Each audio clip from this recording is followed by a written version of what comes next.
Hello, everybody, and welcome back, one and all, to the Chaos Protocol. Oh my goodness, I am so freaking incredibly thrilled to see all of your digital, non-existent faces in the chat tonight, and I cannot wait to share our Arc 4 premiere episodes, both of them, with all of you. However, since it has been a little while since we've streamed our main campaign, let's give you all a perennial reminder of what we're all about. Transplanar RPG is an all-transgender, people of color-led, dark fantasy actual play channel telling stories set in an original, non-colonial, anti-Orientalist multiverse.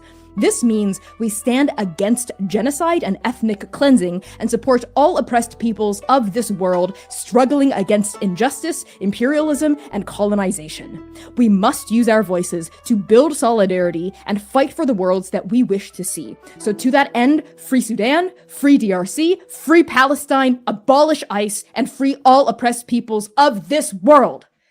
Thank you. And thank you all so much for showing up to support our story tonight. This means so much to us. Now, let's get chaotic. So, if you're watching this, you are witnessing the live recordings of Arc 4 episodes 1 and 2.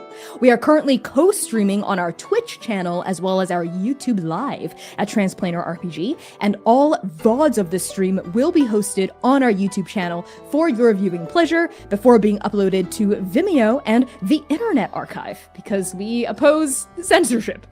However, before I get a little too ahead of myself, please allow me to introduce my scrumptious cast for the evening, starting with our very own Valiant Lovewinds Dorian.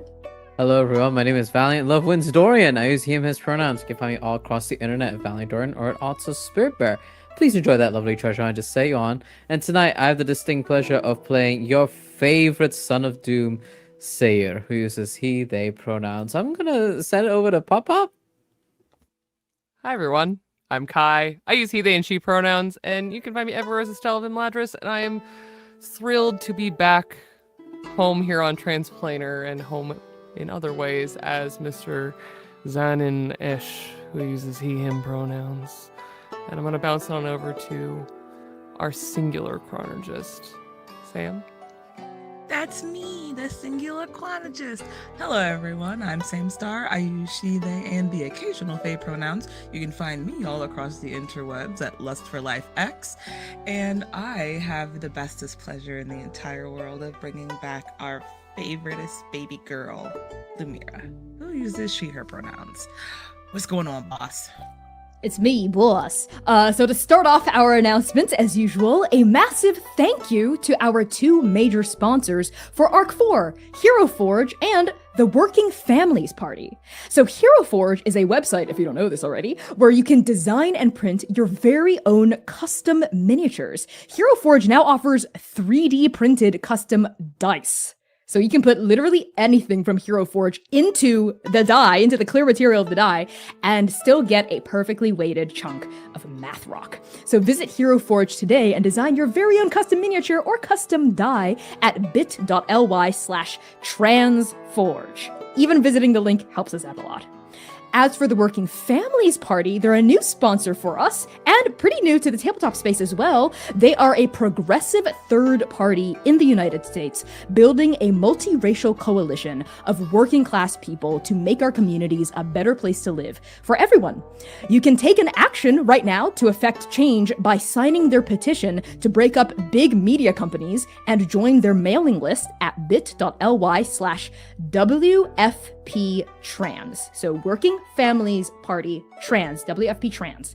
And just click on that link, and if you sign that petition, you're also going to be signed up to join their mailing list. Babo is very passionate about it as well. And finally, a big ol' thank you to Chepeku for letting us use their scenes for this arc, as well as a big thank you to Explain Trade and Frivolous Bear Studios for being our channel-wide sponsors. So over to you, Val.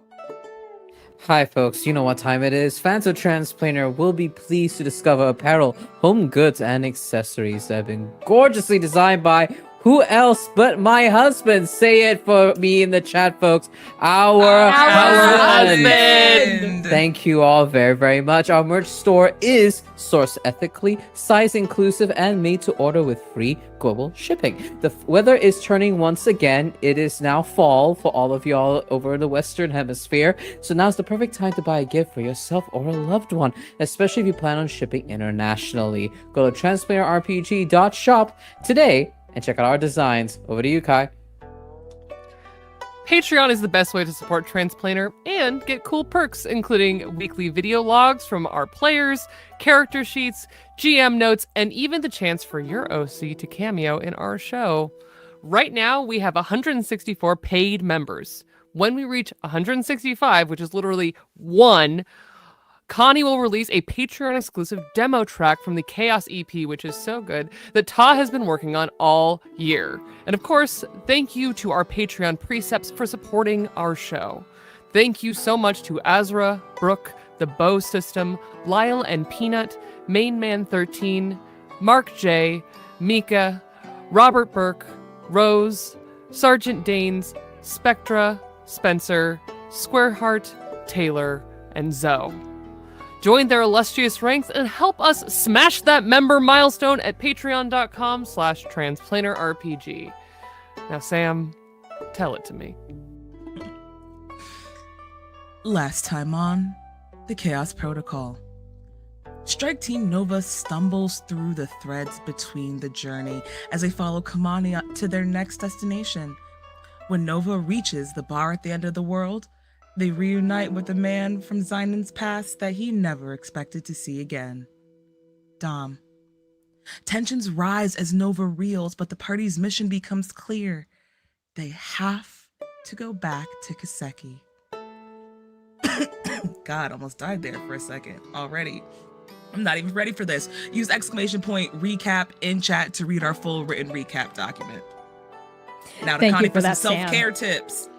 It's self-care time! So, the Chaos Protocol is a dark fantasy actual play series that deals with content that may be triggering for some viewers. So content warnings for this premiere episode may include fantasy violence, complex relationships, interpersonal conflict, death of loved ones, grief and mourning, romance, heights and falling, vast depictions of space, crashes, and references to classism, revolutionary violence, and the loss of children.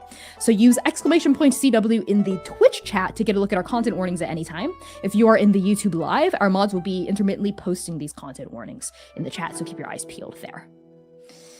Tonight, we have the absolute pleasure of playing Force of Extinction, which is an upcoming mutation survival game. That's right, mutation survival game from 12-Sided Studios. And of course, the title of tonight's episode is I Do Not Dream of Fire or Dust, from Waiting for the Moon to Burn by Connie Chong. And with that out of the way, let's begin.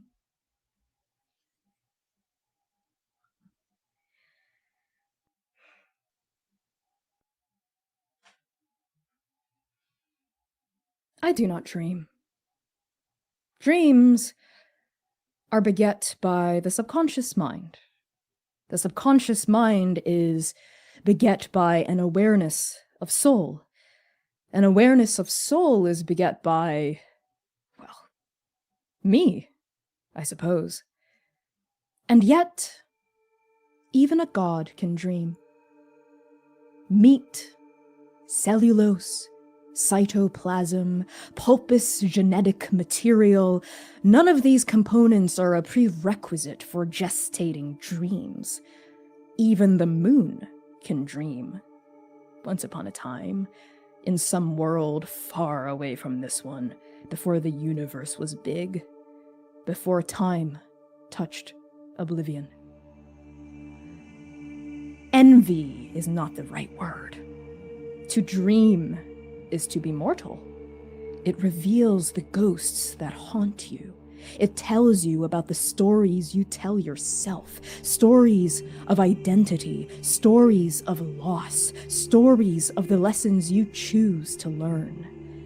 It unearths the coffins you ignore. It stirs the blood you refuse to taste. It turns the puzzle box over and over and over in your mind until you figure out how to solve it, or break it, or leave it behind, or bury it. But nothing stays buried forever. Especially pain, especially hope. Even if it never sees the light of consciousness again, it decomposes inside of you. Your dormant mind absorbs it, and it comes out in the strangest of fashions. An outburst over the dishes, a sudden silence in the middle of a conversation, a thoughtless phrase spoken out of turn. And your dreams, they show you your decay. They reveal all the grief and rage and penance and pride and self-pity and shit you absorb in the process of being a person. They reveal your own slow death, because you are dying. All of you are, from the moment you are born or created or dreams into existence. You are all, each of you, on the long, inevitable march towards an ending. So no, envy is not the right word. There is no jealousy here for the spectacle beget by the subconscious mind. Rather, there is not only jealousy, but also pride for the creation and gift of it all. Curiosity for a phenomenon I will never experience. And happiness, tinged with sorrow, for all the knowledge and lessons and chances you will receive over and over and over and over again until you finally make a different choice. Or die trying. Zainanesh, you are dreaming of the day you met Strike Team Nova, before it became Strike Team Nova. How much time before the Chosen One dies? It doesn't matter. This is a dream. We're not keeping score. There is the chronologist, freshly 15, who comes to the Syndicate with no memory of the world that Oblivion took from her. A girl, smart and self-possessed, who spends more time in the archives than anywhere else, in trans. A girl quick of mind and perennially overworked, who reminds you of who Doxa might have been. Her name is 12 syllables, though you know only 3. An allusion to starlight, royalty, righteousness, love, a name full of loss, a taste you know well. There is the Omen speaker, 14 years old, their earnest heart hidden by insecurity. They are identical to their sister in all the ways that don't matter, and different in all the ways that do. At least that's what they tell themselves. He is broad-shouldered and dependable, a hunter's gaze already looming in a face that hasn't quite come of age. A boy, true of spirit and full of rage, who reminds you of who Doxa might have been. His name is 2 syllables, the shadow cast by light, the moon that reflects the sun, a name full of contradiction, a taste you know well. There is the Chosen One, 14 years old, their hair as short as a mortal's lifespan. Their eyes are bright and pink, and they lance right through you, right through that spot in their chest where they died. She is strong and confident and a beam of sunlight in the darkest reaches of your subconscious. The Chosen One, constantly striving for a perfection they will never achieve, who reminds you of who Doxa might have been. Her name is 1 syllable, A single voice with infinite sound. A song that hasn't happened yet. A taste you do not know. A taste you have always known. A taste you will one day know. But you don't know any of this, Sinan. Not yet. You're still dreaming. You stand outside the door to the lone survivor support group, bathed in the light of a false sun shining through a viewing bay. On one side of the hallway, verdant acres of tilled farmland stretch all the way across the horizon, and on the other side of the hallway, cold tile tessellates toward infinity. Here, inside this memory corridor dream, you take a moment to yourself before you put on Agent Zynon Esh, support group leader Zynon Esh, mentor figure Zynon Esh, for all the people who look up to you and respect you and need you in there. The door to LSSG is made of steel and glass. The door to LSSG is made of mist and prayer beads. The door to LSSG is made of vines and soulshank thorns. The door to LSSG is made of wood and brass with a well-worn handle that Dom once ripped clear from its fittings after a raucous night of drinking. The door to LSSG is cracked open, barely ajar. From beyond the threshold, you hear the whispering of ghosts. The ghosts of the living, the ghosts of the dead. And that's when they round the corner. The chronologist, the omen speaker, and the chosen one.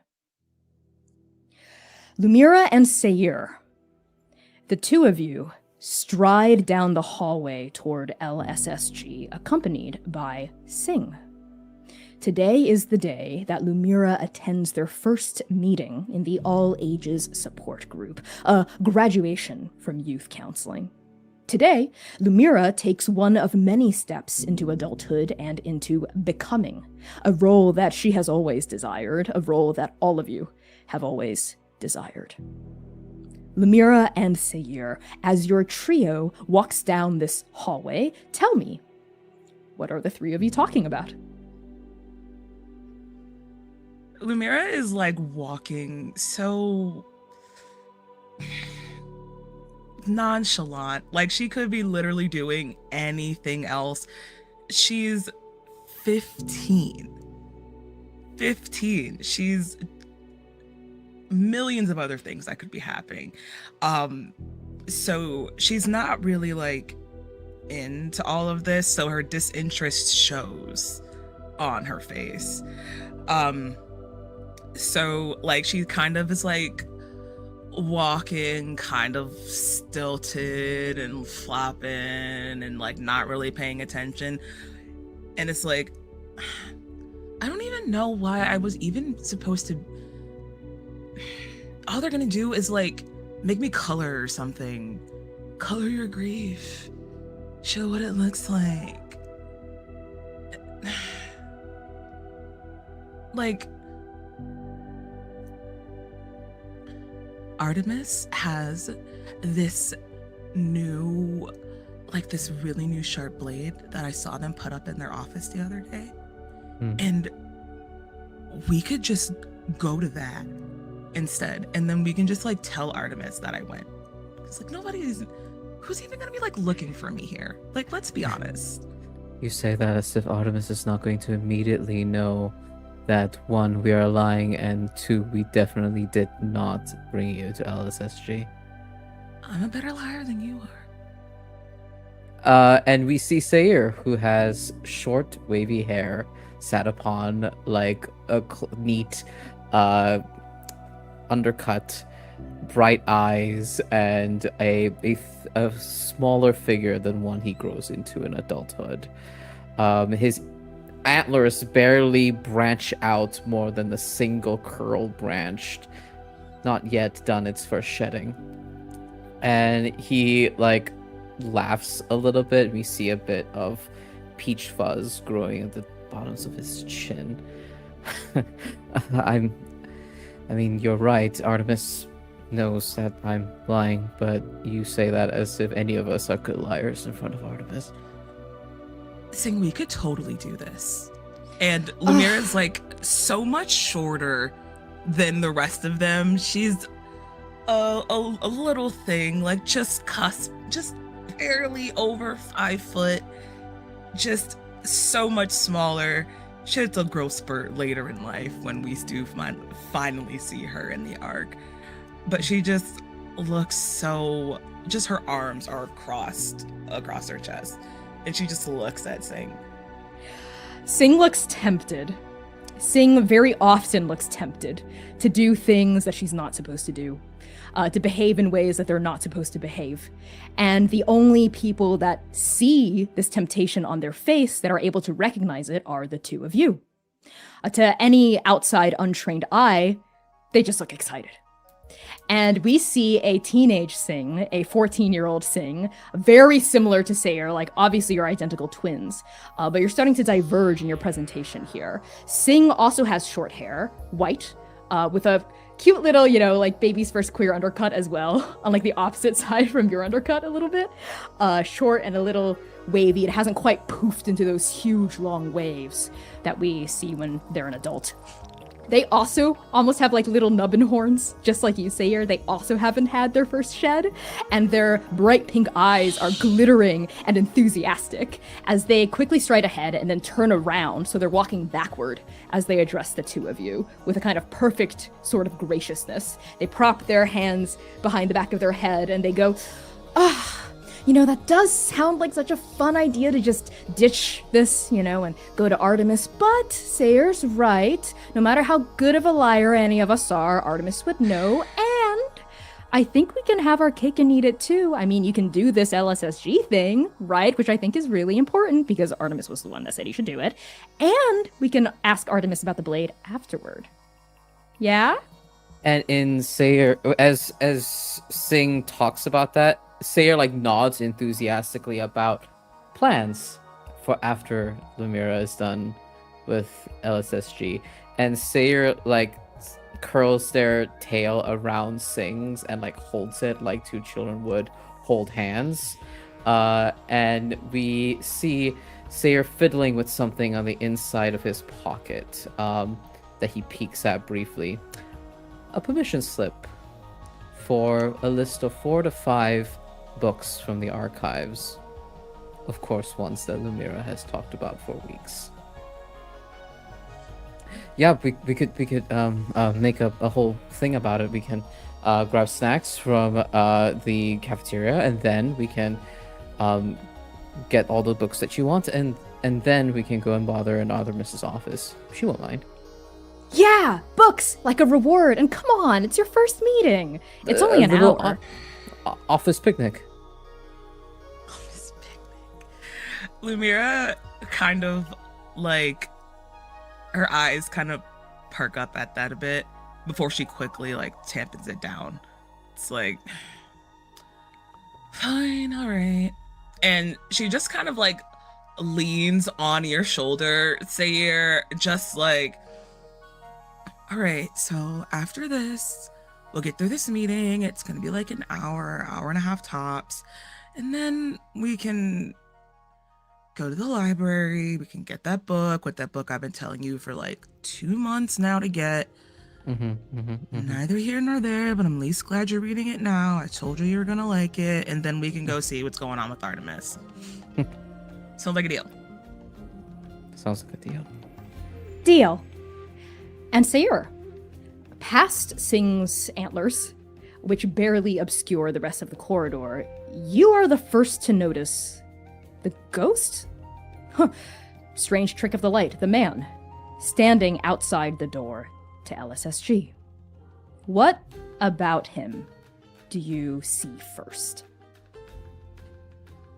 Sayer always catches onto one thing about every single person: their eyes. And there's a way that Sinan holds himself with his eyes that Sayer feels compelled to stand up a little straighter. As Lumira's hand is on his shoulder, he's lifts himself a little higher as he stares at this authoritative figure, this cool authoritative figure with his dusters and scarves and intense stare, a man who carries a weight that Sayer will not only understand in the next decade. And he leans over towards Singh and goes, "Hey, I think that's the person from LSSG. They look like they're waiting." Ooh. Very subtly, the perfect practitioner of "don't look now, but there's someone behind you." Singh kind of tilts their head, cocks their head at a very slight angle. Those pink eyes slide to the left, and they notice Zynon. And very subtly, without giving anything away, they turn back, still walking backward toward Lumira, and they lean in with their hands tucked into the pockets of their robe-like outfit that they have. And they kind of whisper at you, Lumira, "Hey, I think there's someone outside LSSG you should really make a good impression on." Like, who though? That guy. Don't look now, but he's dead ahead, 12 o'clock. And Lumira does the thing where, as Singh's walking backwards and facing me, she just kind of slightly shifts perspective around Singh. Sayer follows you. She's still on your shoulder. Oh. Who's that? He's cool, right? Super cool. I think I kind of recognize his face. I've never spoken to him before, but I'm pretty sure he's one of the people in charge of LSSG. I mean, like, his jacket's cool or whatever. Let's go. Okie dokie. And Singh finally turns back around and rights themselves so they're facing Zynon.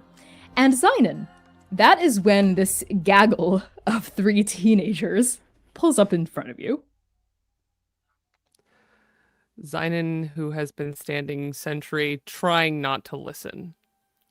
But also inside, he is yelling at himself to look at them. To really look at them as this copy-paste same man he's been for a decade stands there and watches the flat brim hat, the long duster, the wrapped shawl, all of it the same. And he stands there with a smile, but he can see from the outside, the inside. The smile takes a minute. It lags behind the joy he is experiencing, seeing young people be happy together. But he does smile when they approach, and there is a dagger inside of it for himself. These young people who could be her. Hey, welcome to LSSG. Yeah, thanks, I guess. Am I, like, supposed to report to you or something? You are in the right place. You're here for the onboarding, yeah? Yeah. Welcome What to about the you two? Freeworks Club. They're friends of mine. Just help accompanying Lumira. Well, Sir. I'm Singh. that's This is Sayer, my brother. And Singh slings an arm around you, Sayer, and kind of pulls you closer into the orbit of their warmth. And Yes, sir. that's Sayer. Lumira. Zynon politely inclines his hat. He knows who Singh is. Not just because this is his dream and he's dreamt of her 1,000 times. She's the chosen one. And even this memory of Zynon looks at her, sees her. She's still perfect. And he looks to Sayer, and he wishes that he had looked longer to actually see this young man, but he looks kind of right through him. And he looks to Lumira. An important task. Someone he should care for more. He really should have cared for more. And he smiles at her. Well, it's very kind of you to bring her, but Lumira, Yeah. why don't you come with me? You said your name was Xylophone? Oh. Zanin. I'm Zanin. Sign in. It's nice to meet you. Yeah. Sorry. And I think in that moment, Lumira looked at Zynon in that moment and felt a warmth in the gaze. But that warmth reflected deeper hurt. And I think even as young as she was, she realized that it reflected hers. So she turns to Sing and Sayer. I'll see you guys later. I got this. All right. Okay, Have a good sounds meeting. good. Thank you. We'll be waiting with those books. Lumira, when you turn around, Zynon, this matching set, just like the matching set you say goodbye to. Pain and pain, grief and grief. Zynon holds open the door for you. I think Lumira is still small enough to kind of just have to duck under your arm to get through to the door, and walks right past. Okay. What do we do now? Zynon and Lumira, as the two of you retreat into LSSG, Zynon's name rings in the air for all of you. It's 3 syllables, though he has only introduced himself with 2. An allusion to farmland, to wind and wing, to gun oil and a good nap underneath the light of twin suns that haven't died yet, to being loved by people that aren't here anymore. A taste that Lumira and Sayer, the 2 of you, know well, but not Sing. She never gets the chance to. Time bends, memory retreats, the dream reverses. It all happens in such a slow, languid, gentle way. Streaks of sunlight bleeding into farmland, into soulshank vine, into dust, mist. Zynon, you fall backward into your own mind, your own subconscious. Diablo's fingers, cold and dry, intertwine with yours.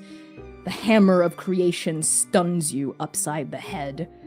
A ghostly wolf races alongside your outrider through an ocean of leaves. Naeem lets a moth crawl over his cheek gently and sweetly. So, Sorna sits next to your bed, nursing you out of a fever, pressing hot tea against your lips. Ija lies next to you, flat in the tall grass, staring down a scope. Piera pins your hand against a scarred table, working the blade of a jackknife between your splayed fingers. Dom fries an egg at the stove as you hand him salt. Azalis kisses you beneath unending starlight. Doxa slumbers in your arms. You fall, and you fall, and you fall, and you land in a bed, in therapeutics and recovery, bathed in the light of a false sun shining through a viewing bay. Sitting by your side is the patron saint of mortals, Artemis. Good morning, Zynonesh. Do you know where you are? It's you.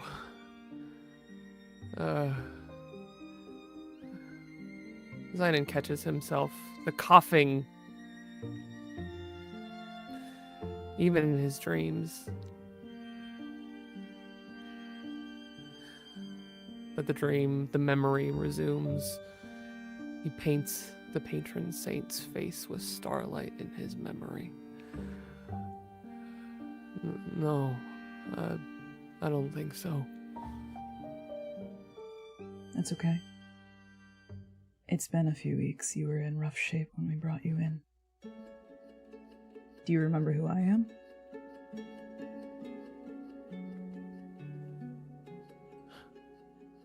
Of course I know you. But no. And Zynon shakes his head. The current visage of him with his bright marks staring up at her, wishing she were wherever he is, longing still for that steadiness. But the face of a cracked and dying man. No marks, just thick woven scars. Artemis follows You the were there. script of your dream. She doesn't seem to notice. I was there. We were both there, but we're not there anymore. Welcome to the Transplanar Reification and Nourishment Syndicate.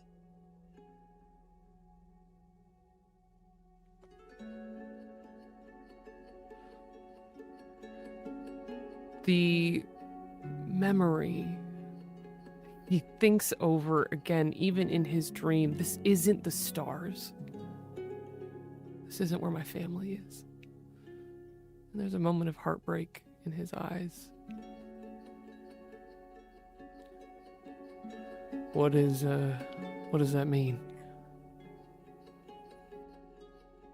When she turns her eyes on you, this feeling you will grow accustomed to. But in this moment, it is still new.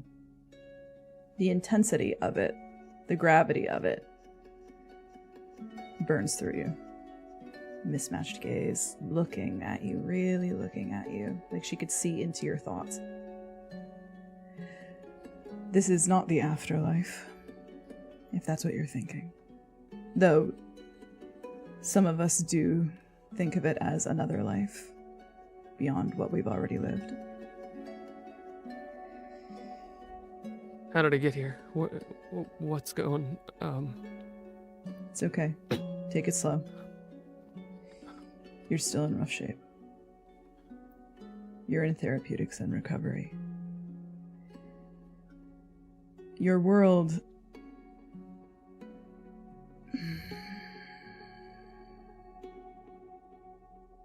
This expression, she turns away from you. You don't get to see what's on her face here. Not in the dream or in the memory.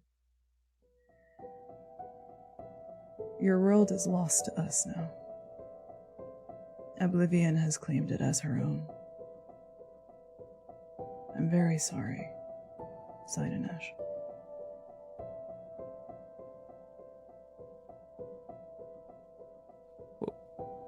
What do you mean?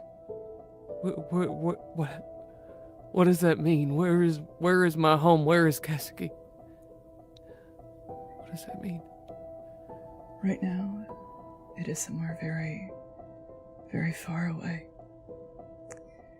And you cannot go back there. Not now. But that doesn't need to be the end. For you. And he would cry if he could. But he hasn't gotten that back yet. She pauses, though, as though you do cry in the memory dream, for as many minutes as it takes that collapse into themselves until the time has passed and the memory moves on, the dream moves on.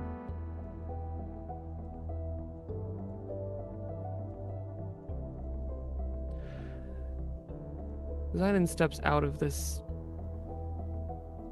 dust storm held together at TNR that he remembers just for a second, and really looks at her, wondering why she said it that way. You can see What her that in meant. profile. Strong nose. Strong brow. Strong eyes. Strong face. She does not turn that strength onto you, and only apologizes without looking you in the eye.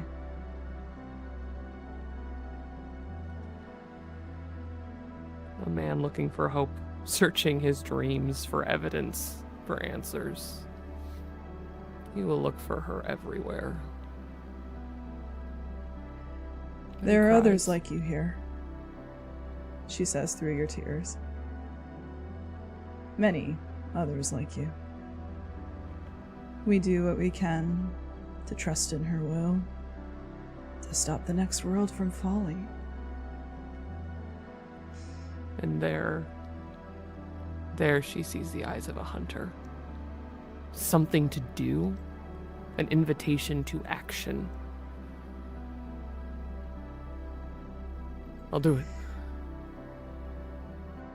Then there's a place for you here. And that's where the dream breaks apart.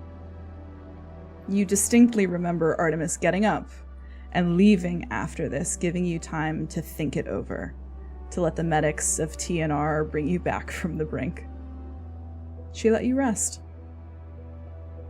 But here, this Artemis, who speaks to you in the dream, she doesn't leave. She doesn't turn away.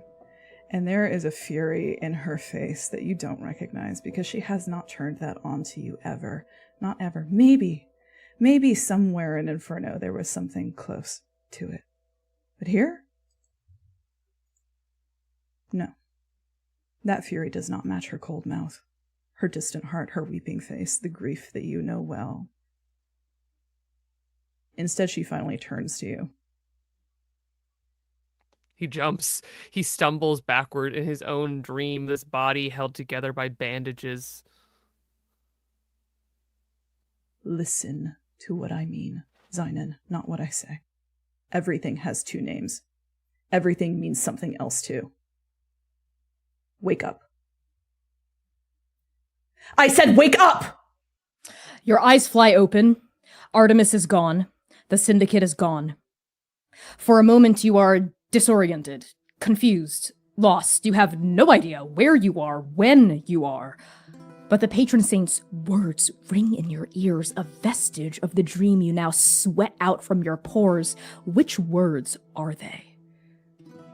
Everything has two names. Those words stick in your teeth. Something about them feels not wrong necessarily, but particular, so specific. That phrase lodges itself between your canine and your incisor and refuses to let go. And as you regain your senses, your wherewithal, your vision swims into focus, and you remember where you are. You are in a dark metal hallway on the Apani Kestrel, the ship you stole from Dom's contact Inez back at the Obake Izakaya. It's been a few days. 3, 4, maybe, as far as you can tell, soaring through a slipstream on your way towards your destination. So tell me, Zynon, where are you? What do you look like? And what were you doing before you fell asleep on the Kestrel? Even in the real world, in this place that he is so familiar with, Zynon Esh is a man made of memories. A hand steadies itself after the jarring rousing from his sleep. He grabs his hat, clutches it against his chest, and then he picks up the thing sitting next to him in a window with starlight behind him. He's been crafting a message. A green and orange pair of eyes trace over the 5th or 6th version of this message that he was going to send and then he wasn't going to send. And looking back at him are his new markings. The broken crosshairs of a hunter mixed with the tears that he has worn even in those memories. He wasn't going to send it. Now he's going to. Just 3 short words. He rights himself, dusts off his hat like it got dirty in the 5 seconds that he fell asleep here in his exhaustion. It is still that long shadow cast by Ija Esh in the soul-shank vines of Siren's song. It is braided, though, with a single band around it, handmade, and the feather of a carrion crow tucked in it. He doesn't put it on, he sets it aside to finish this message. As he does, a dusty old coat that he plucked up in a memory of dust, all buckles and patches and threadbare, hangs on him, but it fits him like a shell or a shroud. The wear at the shoulders and elbows, and even tattered at the hem, fit the shape of him. It is unfamiliar to the records of trans, but it is a second skin for Zeinen Esh.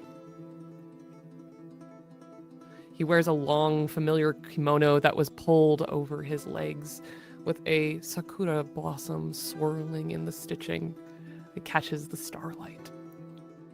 It isn't alone. There's a crescent and a clock, and others. The same tokens he wore on his neck in Inferno, now integrated into that kimono from the city of heaven, rewoven in the journey.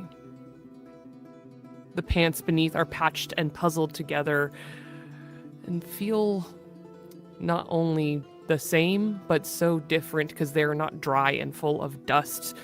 None of it feels like sandpaper against his raw skin. It's comfortable and worn.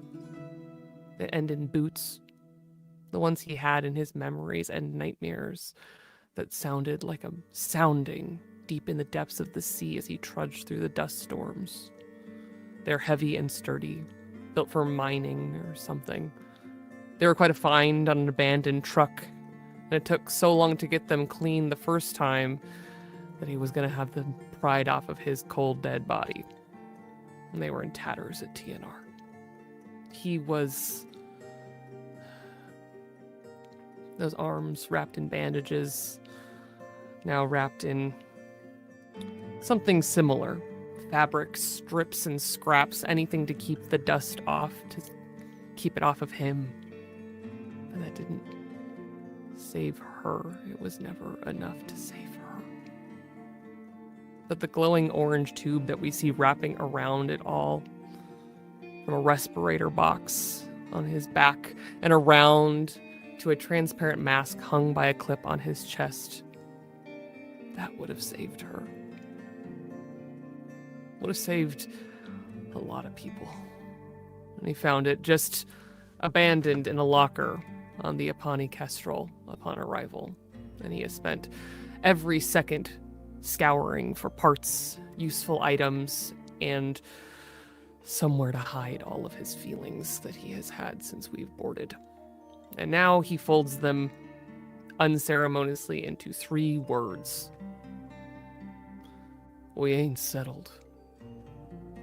And he just signs it XE and sends it. The window by your side. Beyond it, you see the blurry lights and infinite colorful streaks of a slipstream just beyond your reach, casting dancing, dazzling, blurry light across the message. This digital letter before you it off into the everything. This slipstream is 12 inches beyond your reach, to be exact. That's how thick the glass is. 12 inches, a foot, separates you from the galaxy you grew up in. A galaxy whose air you haven't breathed in 10 long years. The Apis Fuyumi system. You're here again. Somehow, impossibly. Back where it all began. Back where you all began. Here in the slipstream, you can't make out specific stars or constellations, but you do recognize the color of their light, the silent aura of their sound, the affect of their shine as they streak past your vision faster than the mortal eye can follow. What feeling stirs within you, a feeling you've not encountered in a decade? They're moving so fast. But being in these stars, the closest thing that he's felt to this in a decade was the river god, standing among his ghosts. Somewhere in these stars, it fills his heart to know that he is in the starlight shared by Ija and Sorna, by Doxa. His heart breaks 1,000 times just thinking her name, hearing the echo of having to tell Dom she didn't make it. And now Pyrrha, moving fast like she deserves, right outside this window. He wonders if that's fun for her. It hits him all over again. But there is joy and hope, as this starlight has been his longest comfort. And he's looked for it everywhere we've gone.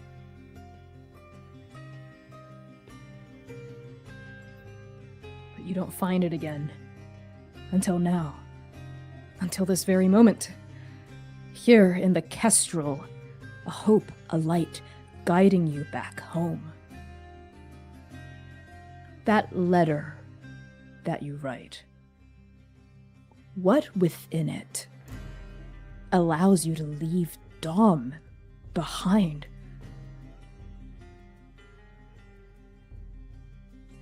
Dom has always been clear when he needs space or not. This was a slammed door in his face, but of all of them, Dom is the one that's always found his feet again. And he seems to have some strange grounding, but then he thinks about the smell of cognac on his breath.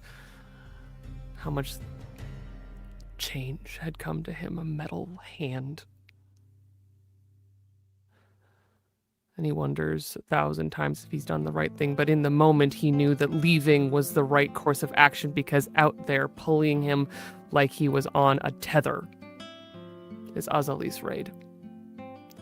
And Dom is safe now, but maybe Azal isn't.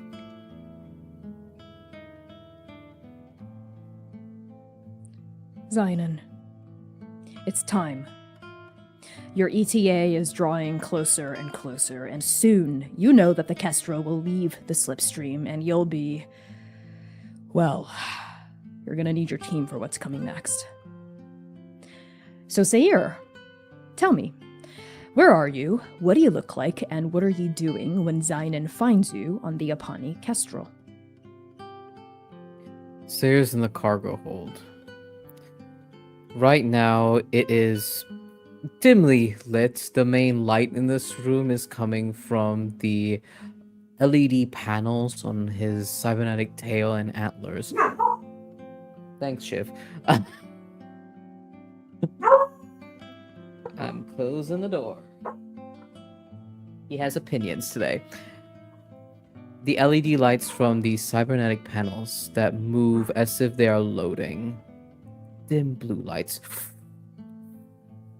As Sayer stands in deep thought, the white Henley that he wears is rolled up to his elbow right now, and his hand is resting on the leather harness just above his pinstriped waistcoat, holding it taut as he stares at these shelves and cupboards within the cargo hold, these boxes of supplies, equipment, contemplating everything. And on his teeth are a few like metallic twine that he's using to tag each of these boxes, cargo equipment, like he had been taught, like he had been trained by the great huntress themselves. Why did she teach me that? Obviously to survive, but our missions weren't that survival heavy. No, that only came during the Mayday missions. Did Artemis know that we would have Mayday missions? And we see the blue lights of these cybernetic antlers and tail turn red for a moment, then back to blue, as Sayer shuffles that thought off to somewhere else. And he keeps moving, putting a hand between the faux hawk wavy curls that fall onto his shoulder as he moves to another shelf to tally and make connections between what is written on the manifest and what is actually here within the ship's cargo. And he's been doing this for a long time, moving between this place, and his other arm rests on the one crescent blade he carries. Patience. Away from their sibling, just like he is.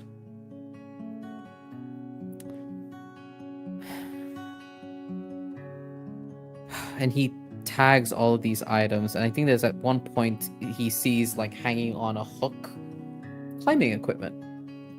There's a grappling hook and some set of pythons that he picks up. It jiggles in his like large hand as he observes it, makes sure there isn't any rust, and then attaches it to his belt. That would be useful for later. The harness is definitely configured to a size smaller than yours. Definitely the size of Inez. There are many carabiners on this contraption as well, but you are very easily able to reconfigure this equipment to fit your form. And Sayer, inside this cargo hold, it's probably the largest room on the Kestrel, aside from the bridge itself, as it takes like the entire width and length of like the bottom level of the ship. So in here, there are metal walls, low ceilings. It feels really cramped and a bit sterile, just black, jagged metal fixings and trimmings, and no windows. Very dim fluorescent lights lining the ceiling that pale in comparison to your built-in cybernetic illumination. As for all of the cargo you've been diligently and dutifully tallying, I'm just gonna tell you right now what you find. So there are exactly 2 large bales of, as far as you can tell, some sort of thin, lightweight but durable metal, kind of like wound up in these big spools. 2 of them, they look really heavy, kind of placed on either side, one to the like bottom left corner of the ship, the other to the bottom right, to kind of work as weight distribution. And both of these bales are fastened to the walls with tough nylon nets to kind of keep them in place through turbulence. Okay. There are also dozens and dozens and dozens of large sheets of rubber, just like big raw materials of rubber, just stacked on wooden pallets. And you also see large sheets of reinforced carbon and what look to be kind of thick tiles. They almost feel like rubber when you touch them, but they seem thicker than that and like less bendy. And the siding of the tile has various layers in it that you wouldn't be able to tell what they were made of unless you like looked even closer. But the star of the cargo hold aren't these bales or these crates or these sheets. It is the 24 barrels that take up almost half of the entire cargo hold. These large kind of industrial-sized barrels, each almost as tall as you and almost as wide as well. They're really big.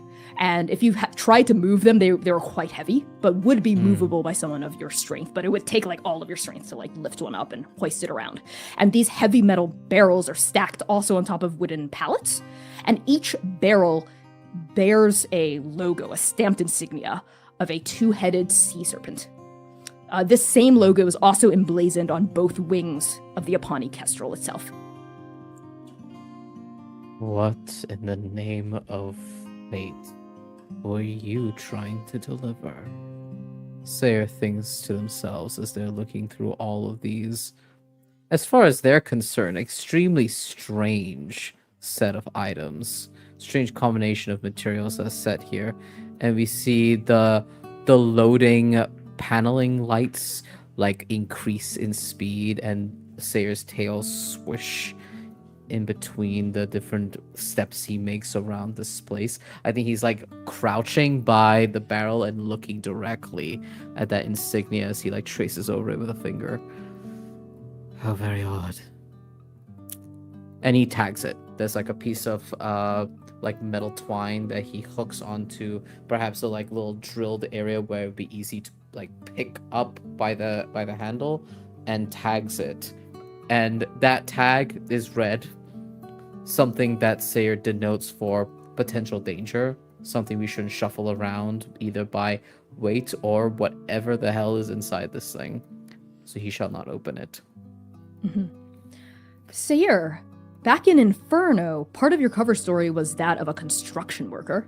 And though you did not exactly show up to your job aside from that initial meeting where you were promptly kicked out, you did, over the course of several weeks, pick up on some things from the House of the Shrike, which is basically the general foundational knowledge around construction materials.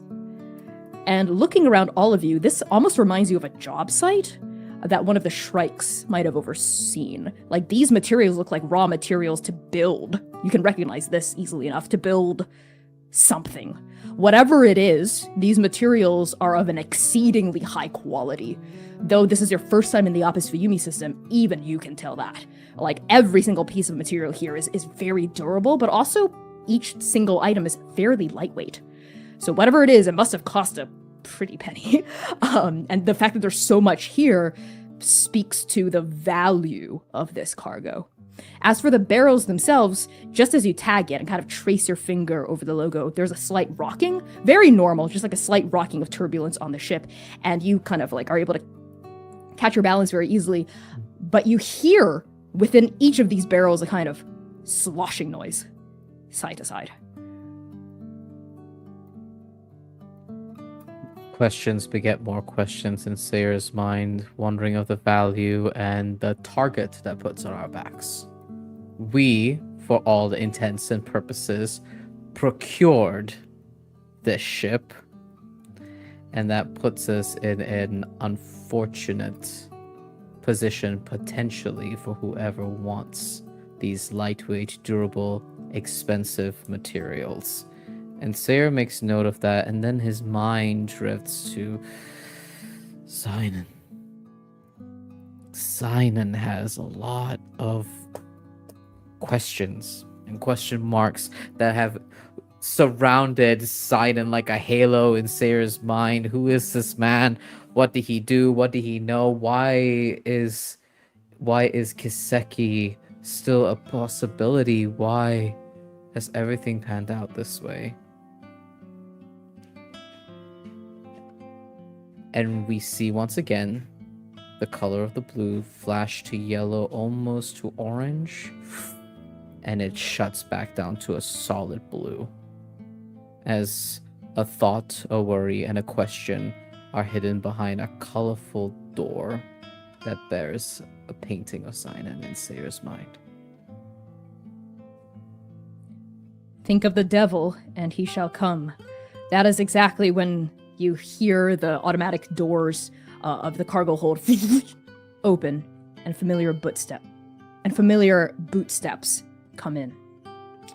Zion, what one line do you use to rally Sayer to the bridge? Team meeting. Bridge. Heard. Lumira. We pan through the Kestrel now to find you. Where are you? What do you look like? And what are you doing when Zion finds you on the Apani Kestrel? Lumira's kind of been off to herself for the most part. But in the rare times where she is out and about, it's typically attached at Yinghe's hip. So right now, Lumira is, I'm pretty sure she's sitting in the gallery or the bridge somewhere along the lines with Yinghe. Yinghe's probably fidgeting with something on the control panels, while Lumira is a bit more elsewhere. So she's sitting in the chair, probably like directly next to Yinghe. Her feet are kind of sprawled across Yinghe's lap, and she's leaning on the back two legs of the chair instead of all fours, as she's just flipping through her chronology book, and just kind of is like every now and then in between pages, like making small conversation with Yinghe, or like talking or responding to whatever it is that he asks of her. Lumira is, you kind of see she's a bit more detailed than normal. So she's, her hat, her very flat top, wide brimmed hat is sitting kind of lightly at the top of her head, just kind of tilted slightly to the left. Her face is marked in very intricate, beautiful dot work, dot lines, more reminiscent in them face painting. And across her leather jacket, up her forearms, are these gold tassels that kind of, you, when she flips a page, you hear kind of rub up against the rest of her clothes and make kind of like a little fabric noise to that extent. She's wearing very nice chaps that have fringes that hang directly down the leg, and her typical boots. Beautiful ornate gold belt buckle. Her hair is kind of all braided off over to the side, and her pocket watch sits directly in the front breast, the left breast of her shirt. And she's just like, Yinghe, you think Sinan's going to stay in his room forever? Like, he just can't, like, not talk to us, right? As for Yinghe, they are sitting very close to you, next to you, also in a chair. Both of these chairs are kind of stacked around a small circular table in the middle of the galley, and there's counter space around, lining the walls of the galley, also in kind of like a circular shape. And a galley, of course, is the tiny kind of cramped kitchen of the Apani Kestrel. There's barely enough room for the two of you. You're not sure how you could fathom there being 4 or more people here at a time. There's no stove here.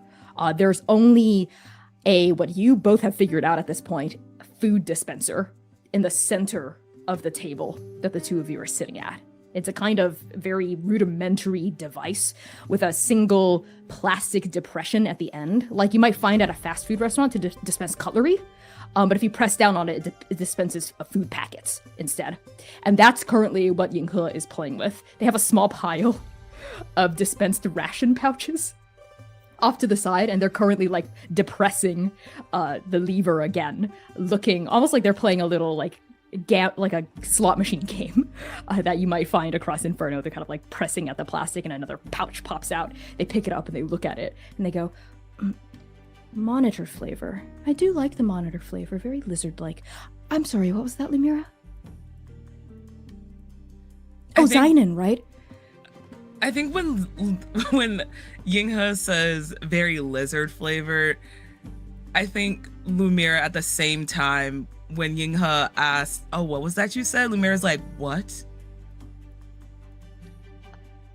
You know, lizard flavored. It kind of tastes like chicken, but more tender. I will take your word on that. I was asking about Zynon. Oh. Yes. No, he can't ignore us forever. He's going to talk to us soon. I'm positive about that. And as Yinghe puts the monitor-flavored ration pouch off to the side, they turn to face you.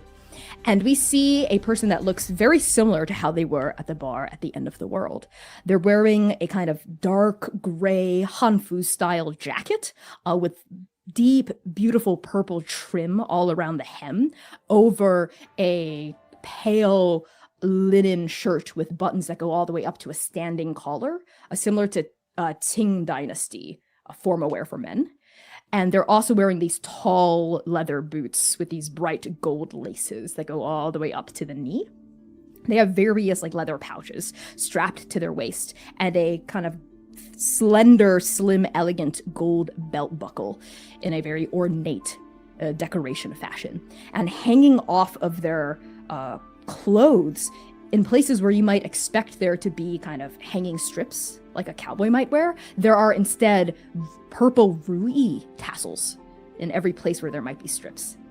The one difference is they have found, very serendipitously, and procured from within the bowels of the Apani Kestrel, a hat, a Weimao kind of stitched hat with a veil that hangs, a translucent veil that hangs elegantly all the way down.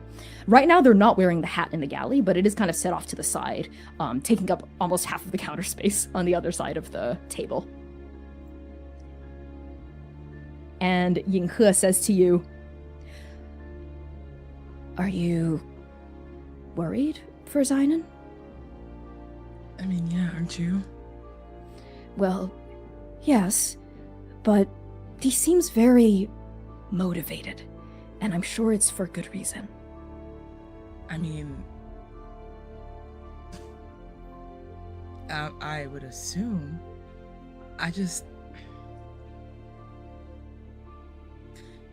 It's hard to wrap my mind around. For a long time you think one thing and then you find out something completely different, and what you thought you knew was nothing like what you thought you knew at all. And then having to consistently have to deal with the reopening of that wound again, losing another place over and over and over again. Partially because of me. That's neither here nor there. While you were talking, Lumira, Yinghe had silently reached over and gently taken one of your hands in theirs, just giving you a small and reassuring squeeze as you kind of pull yourself out of that line of thinking. And Yinghe's lips part briefly, and they look like they're about to say something, but that's when the automatic door to the galley open, and we find Zynon and Esh at the threshold. He lets out a sharp whistle. Heard. Team meeting. Strike Team Nova. The four of you reunite in the bridge of the Apani Kestrel. This part of the ship is as sleek and militant as the rest of it, with hard-edged 90-degree fixings carved from black metal and glowing blue holographic displays, similar to the displays scattered throughout every other room on this ship. In the bridge, a central bank of consoles squats in front of the main windows, whose shutters are partially open to admit flashing strips of light from the slipstream beyond. And mounted to the center of the console is a steering wheel, but its gyroscope is currently locked in place and rocks to the rhythm of the ship while autopilot is engaged, so none of you have to manually fly the ship. Behind this central console is an array of 4 seats, each one bolted to the floor and featuring these cross-chest safety straps. All in all, not a super large cockpit, but there is enough space for all of you, more or less, if you squeeze in a little bit. And Zynon, as your strike team settles into the bridge, how do you turn and address Seir, Lumira, and Yinghe? He starts by steeling himself. He sets his hat down on the console, looks at the stars, hopes somewhere out there that Anyone who could see or hear him is sending some kind of strength, because what he's about to do is very scary to him. His hands are still shaking from the dream. The adrenaline in his system hasn't fully let off every time he thinks about seeing Dom. And that's why he has to do this. And so, standing in front of streaming starlight, Zeinen Esh lets out a heavy sigh, his hands on the central console, before turning around. I owe you all some answers.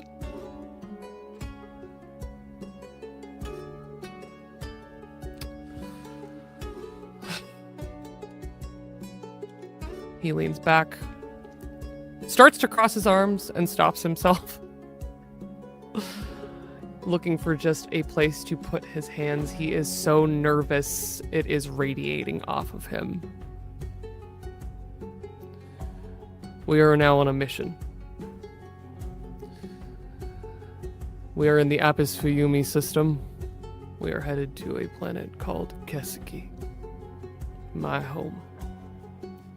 Or whatever's left of it. The plane level...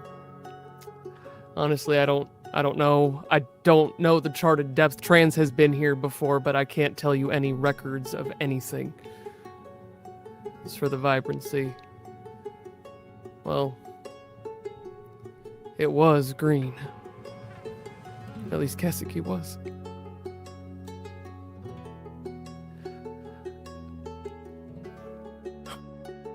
There's no scrying available. It's just what's here, but I'm going to that planet because someone that I love is there.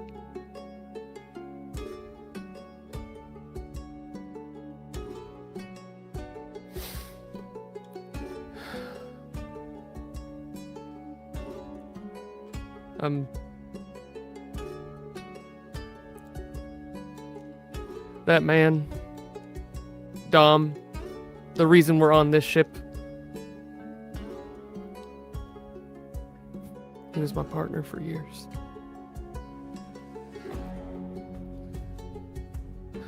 I knew him for so long before I knew any of you.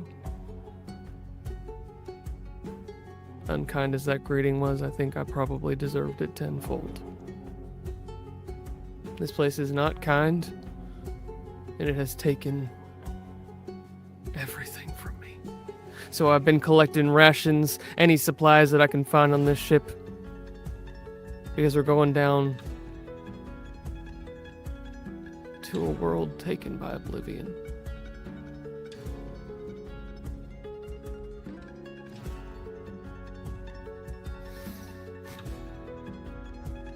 Claimed. He corrects himself, setting his jaw, thinking of the face of Artemis, who he is just trying to pantomime. Claimed by oblivion. The person we are searching for, their name is Azalis Raid. They were also my partner. We had another, but she is gone, apparently. And we are going to the place that, yes, my daughter, her name was Doxa Esh, and she died down on that fucking planet. I had a daughter. When I said I had a family, I had a family. And we were everything to each other down on that world. And it is gone. I know because I was there. It is full of dust. And probably, if anything is left living, monsters. It wasn't always this way. If we get down there, I guess we'll see. Now,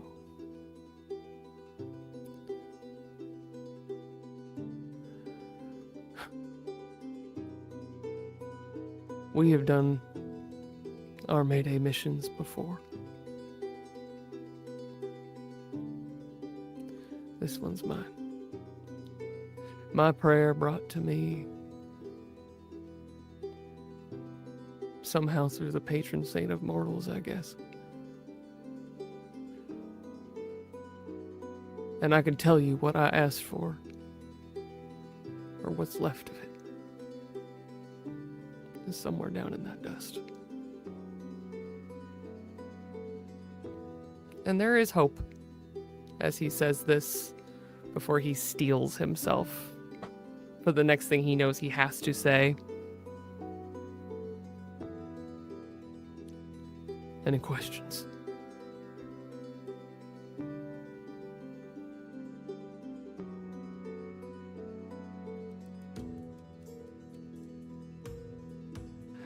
Yes, Lumira. Lumira puts her hand up so shyly and timidly, as if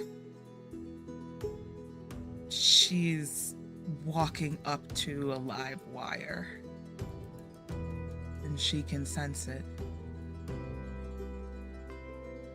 She is nothing. Before she was a chronologist, she was a medic, a healer. She knows a raw nerve when she sees it. So, as gently as she can,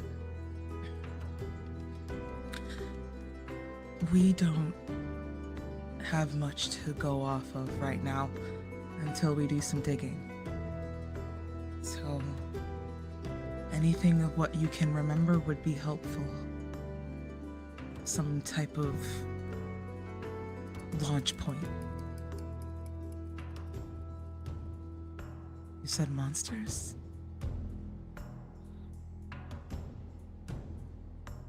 I'm from a place called Haruna. It's a valley. It has a lake. It had a lake. It had a city. Haruna City. And around it, beautiful farmland. Everything you could possibly imagine to come from the earth. And around that, thus there were predators. Big ones. That's what I did before. I watched the flock. I stopped the monsters. There's long night cycles, be ready for that. The creatures are known for hunting at night.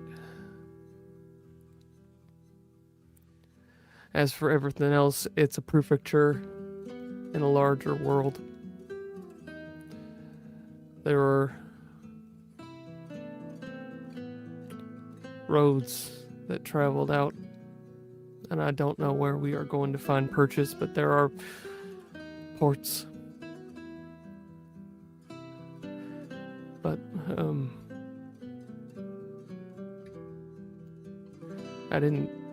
I don't know where those are. I know the world's a lot bigger than just Haruna, but that was my world.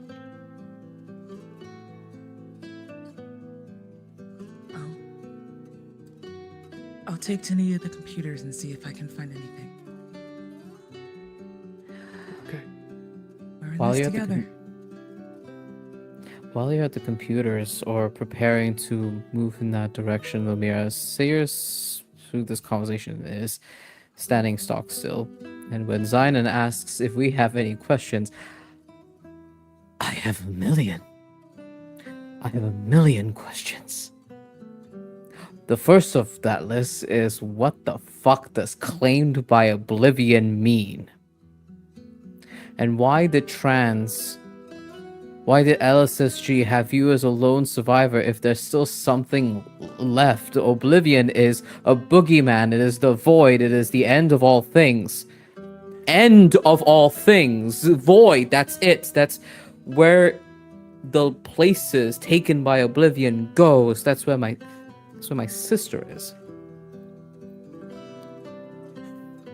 So Sayir has that whirring around their head. We see the paneling lights, not blue, but white, paneling through, loading through the tail and antlers at max speed, trying to compute all of these questions, and then they stop.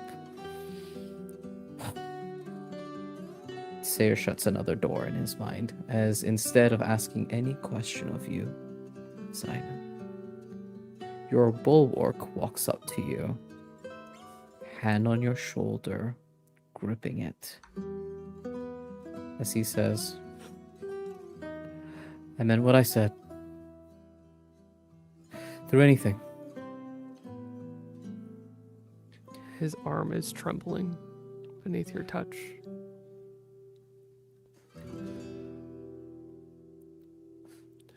It's good because it was green.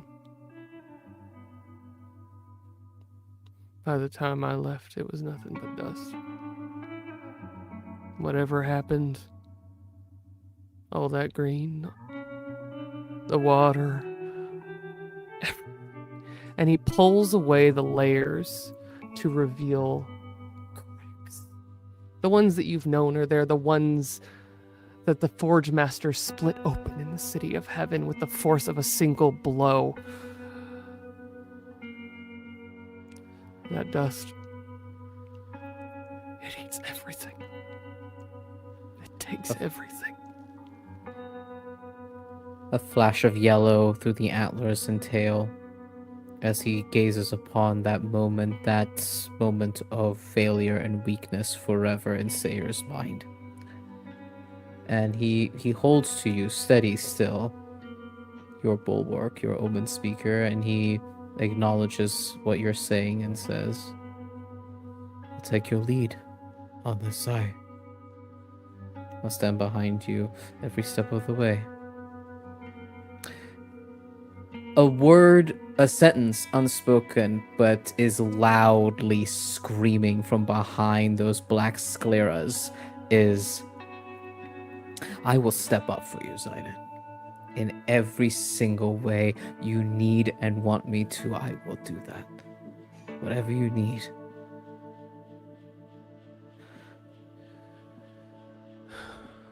In your eager eyes, the same eager eyes that looked to him on the wild sea in the manticore's nest, the same eager eyes from the forge. Now you see the heartbreak again. Trust. His daughter died on this world. But he will take it again. Gratitude still.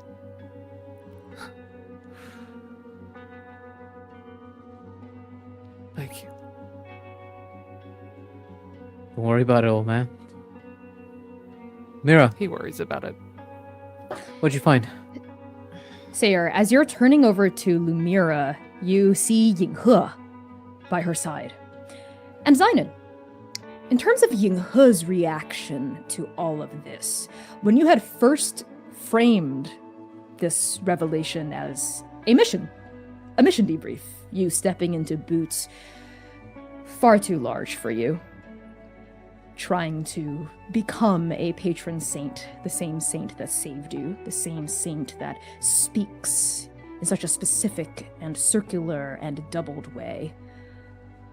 You had seen Yinghe's eyes light up with excitement and enthusiasm. And Yinghe had, in fact, been very eager to hear this as a mission debrief.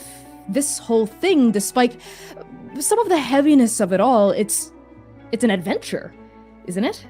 That's why they're here. They've been on adventures with Nova. They want to keep going on adventures with Nova. But then there was a look on your face, Zainan, a kind of teeth-bared desperation. A fear that caused that enthusiasm, that excitement from Yinghe to hiccup. It doesn't sputter out entirely, it does stumble. And there's a slight furrow of the brow as Yinghe registers this, as this desperation on your own face resonates with the desperation they remember from Zhiguang, the desperation of war and what it drives people to do, the desperation of isolation, the desperation of looming death and demise. And then Yinghe shakes their head, blinks as Lumi moves over to the console, and just as Sayir closes the door and the whites turn back to blue, Yinghe's enthusiasm comes back, smooths over those heavy edges, and they sit next to Lumira to assist her, as they always do. Oh, I got pretty good with PairPad and internet stuff in Inferno. Let me help. Actually, these past few days I've been trying to hack into this console, but the Kestrel's digital security systems have been eluding me. What do you mean? Well, Inez set up a pretty rigorous firewall behind anything that was sensitive. We can still access the transmission systems. That's why we've been able to send messages and browse rudimentary articles, but anything deeper than that, there's a password. And I haven't figured out what it is. Makes sense. The cargo here is robust, valuable, and I think like if Lumira and Yinghe like sat on like two chairs facing like the console, Sayer's got one arm on one chair and the other on the other, and is like leaning forward to look at the screen. And as he like looks through everything, he says, maybe it's something to do with that. It had an insignia of a double-headed serpent. Maybe there's something that what the same one on the ship itself, right? I noticed Yeah, it yeah. when we first boarded. all on those barrels. Don't know what they're for yet. It can't be something that's too complicated, because if you need to get it in a rush, you don't have time to type out an extremely complicated and long password. It's gotta be something quick and to the point, but still secure enough. Maybe this? And Lumira will reach over into the keyboard and try all different variations that she can recall of the insignia in different languages that she can remember. As you type in, there's like a error message with each attempt, right? As both Yinghe and Sayer loom over and watch very intently. You try, the lock screen continues to persist, but then a symbol appears in the middle of another error message. The symbol flashes, red and blinking and shaped like an envelope in the upper right-hand side of the screen. And Yinghe kind of leans in and points it out to the two of you, and Zynon as well. Zynon, as you approach this bank as well. Oh, wait, hold on. There's something over there. And their fingers hover over the symbol on this holographic display, causing lines of information to populate across the console about this incoming message. And Yinghe kind of squints at this information and decodes it at a similar rate as you, Lumira, though slightly behind you, and they say out loud, "Oh, I think this is an incoming transmission. Look, From this where? line of data here. Let me see." And they kind of swipe through the data before they, not touching the message at all, not opening it yet, just like getting its metadata. They say, from a while ago, looks like it was pre-recorded and coded to be sent to all vehicles with open frequencies in this sector of the galaxy. I think we're approaching the sector because we're in the slipstream. I actually don't think the Kestrel specifically is supposed to receive this, but I actually did notice some work done on Inez's radio to intercept pretty much any and all messages. I don't see any viruses or anything like that. So it's like Should a we open buoy. it? Yeah, kind of. Like something thrown out there that anyone in the right ship could catch. Yeah, What's it that's saying? probably good to know. We won't know what it says until we open it.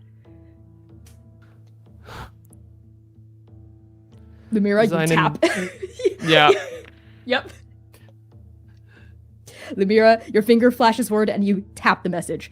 And sure enough, a pre-recorded video transmission opens up, and it enlarges and projects across the entirety of the Kestrel's front windshield. And all of you see a title card written in a geometric, character-based script that none of you recognize except Zynon. After all, Zynon, this script is written in Fuyumi Standard, which is a universal language that most folks across the galaxy are taught to read and write from birth.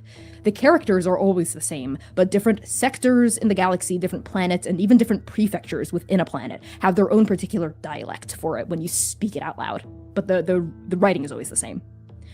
Zynon, you recognize the title and you're able to read it, but before you can translate it for your team, the words glitch, a red X flickers across the screen as they scramble, like for an infinity of a second, and then they unscramble into Syndicate Standard, which is a language all of you can comprehend.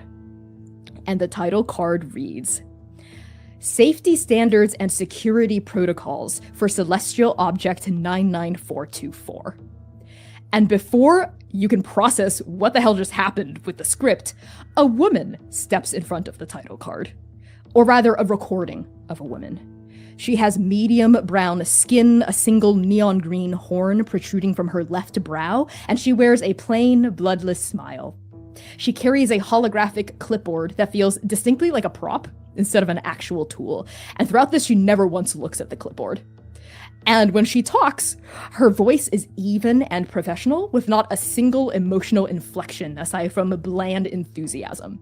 And she says, As a valued team member of the Deep Space Drilling Division of the Raja Yoang Mining Corporation, your safety is our top priority. As you know, your position is not without risks. Radiation exposure, equipment failure, environmental debris, and even hostile life forms. These risks are normative and manageable. Standard protocols for addressing them are outlined in Section 3 of the Raja Yoang Employee Handbook. However, a new risk has emerged in the last decade that none of our protocols have been equipped to handle until now. The management team of the Deep Space Drilling Division is proud to present this 19-part training seminar series on how to identify, manage, and mitigate the risks associated with carrying out your duties on job sites located close to the event horizon of Celestial Object 99424. Observe. The talking head smash cuts to a blurry video of a black hole. The footage is grainy and unclear, and it's obviously shot from an immense distance through a powerful telescope of some kind. Even so, you can still see it. A circular plate of void with no stars, no planets, no light, no life, nothing inside of it at all. A glowing rim of light surrounds this perfect void, forming a distorted halo of sorts. And next to the black hole, a tiny marble in comparison is Kaseki. Planet code 3321 is the closest planetary body to celestial object 99424, but rest assured that none of your assignments will take you anywhere near its vicinity. Now, I know what you're thinking. Isn't Kaseki a Class A resource planet worth trillions in extractable materials? You would be correct. However, a few short years prior to the emergence of Celestial Object 99424, Kaseki became a designated hazardous zone as a result of a climate disaster colloquially known as the wasting, the drought, or the dust. There is nothing left to extract from Kaseki. Its purpose has been served, and all rescue efforts have been halted due to severe geomagnetic storms in the planet's atmosphere. That being said, there are thousands of other mineral-rich planetary bodies and astronomical entities in the vicinity of Celestial Object 99424, including moons, asteroids, and even gas giant cores containing valuable elements. We will now discuss standard protocol when approaching the event horizon, and the video glitches out, and it stops.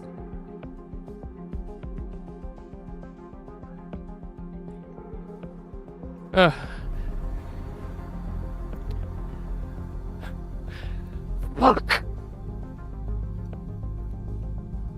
Zynon steps back and restrains himself very thinly from punching what was left of that video. He is almost blue in rage. While you are blue in rage, Sayer bathes Lumira and Yinghe in red light. As we see not a moving, not a strobing, a solid red LED light from the antlers and the tail. The tip of the tail tapping against the metallic floor beneath Sayer. And he breathes deeply, playing back that grainy video behind his black scleras. That tiny little planet against this huge event horizon, witnessing the void in the closest way that they could possibly do. This boogeyman that has been narrated in trance all of his life, he saw in that grainy little video, and it's just as terrifying as the stories, if not more. And the Omen speaker gets extremely unsettled because what doom rings out and resonates in the face of that event horizon? And he feels himself trying to connect and call his creator.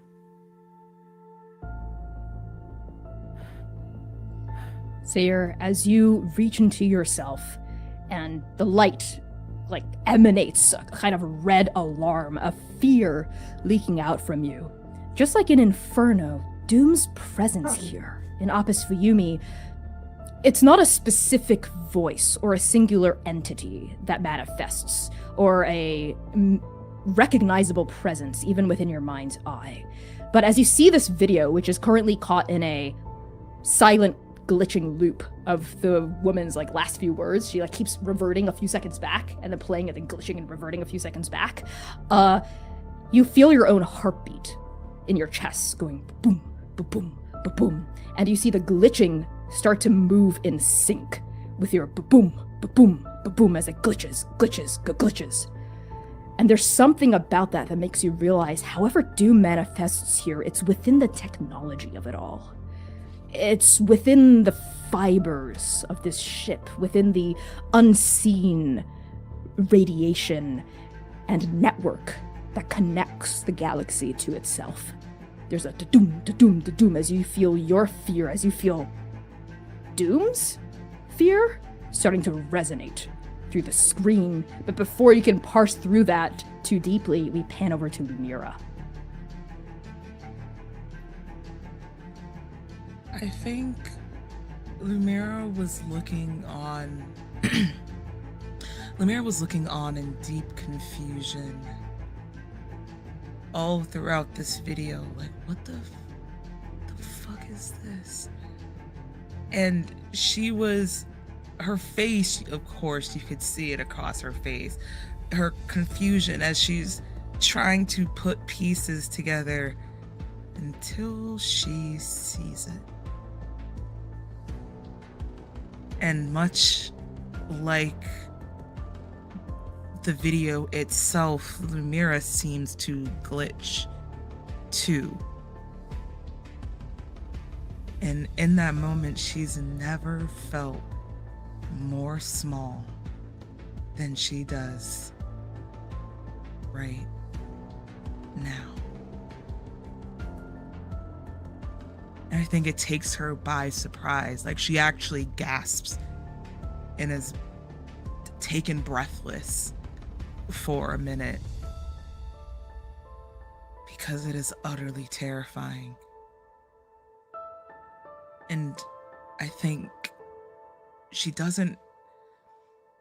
can't tell whether if it's seeing this itself that scares her more live in person,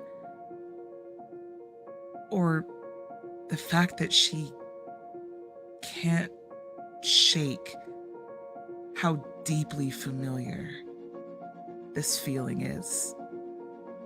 And it sits in her gut like a fucking rock and roots her to the chair that she's sitting in.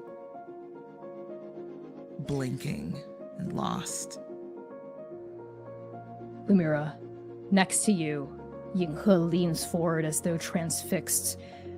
Fear and exhilaration mixing in equal measure in their gaze as they unconsciously reach a hand forward and it goes through the holographic video as they try to touch the grainy footage of the black hole. As their hand goes through, there's a warble as though the hologram were made of water, and then they drag it back down to their side.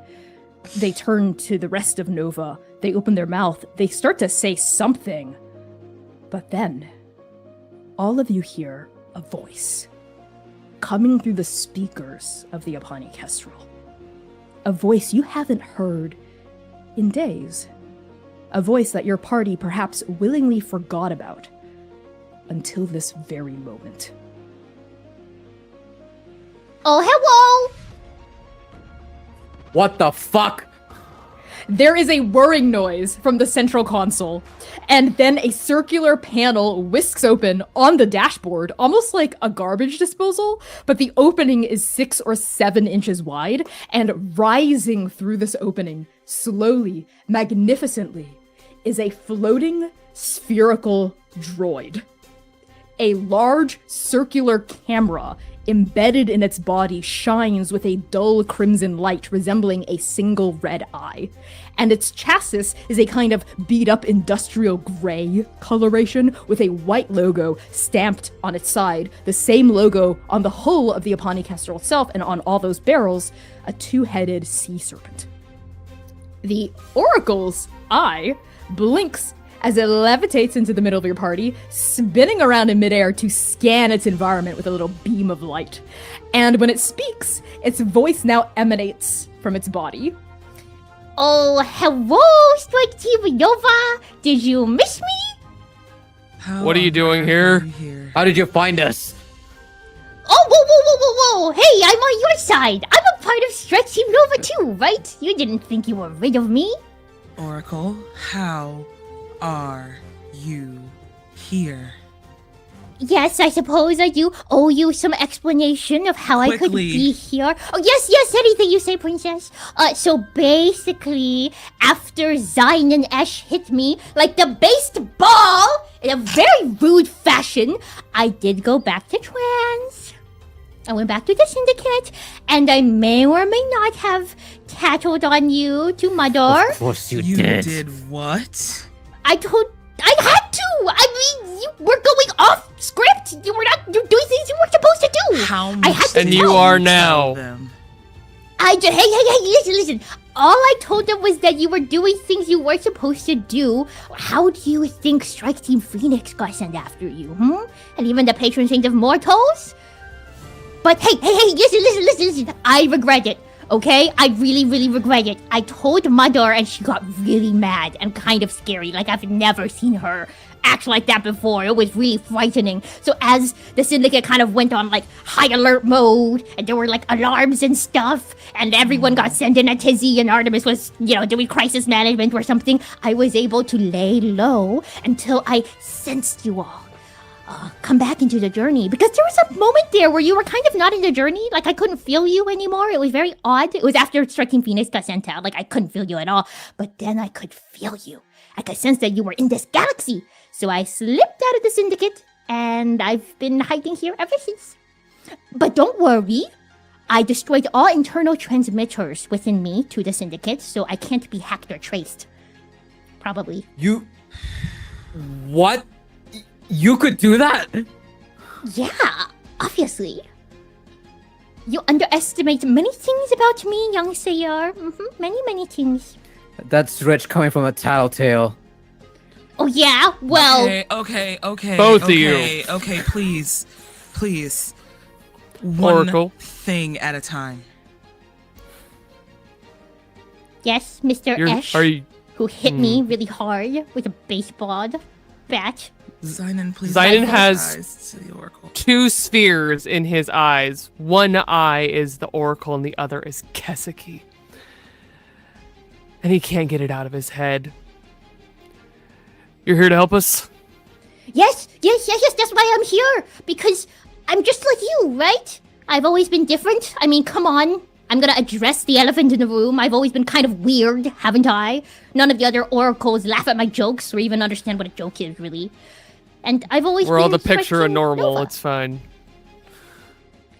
We're all special and different in our own way, myself included. So, I'm part of Strike Team Nova. That's why I'm here. Okay. As long as Then, you're useful. Yes, I'm sorry very if that- useful. Because you can't do anything without me, because I ate the Kestro's AI. I You was did sorry for a what? moment.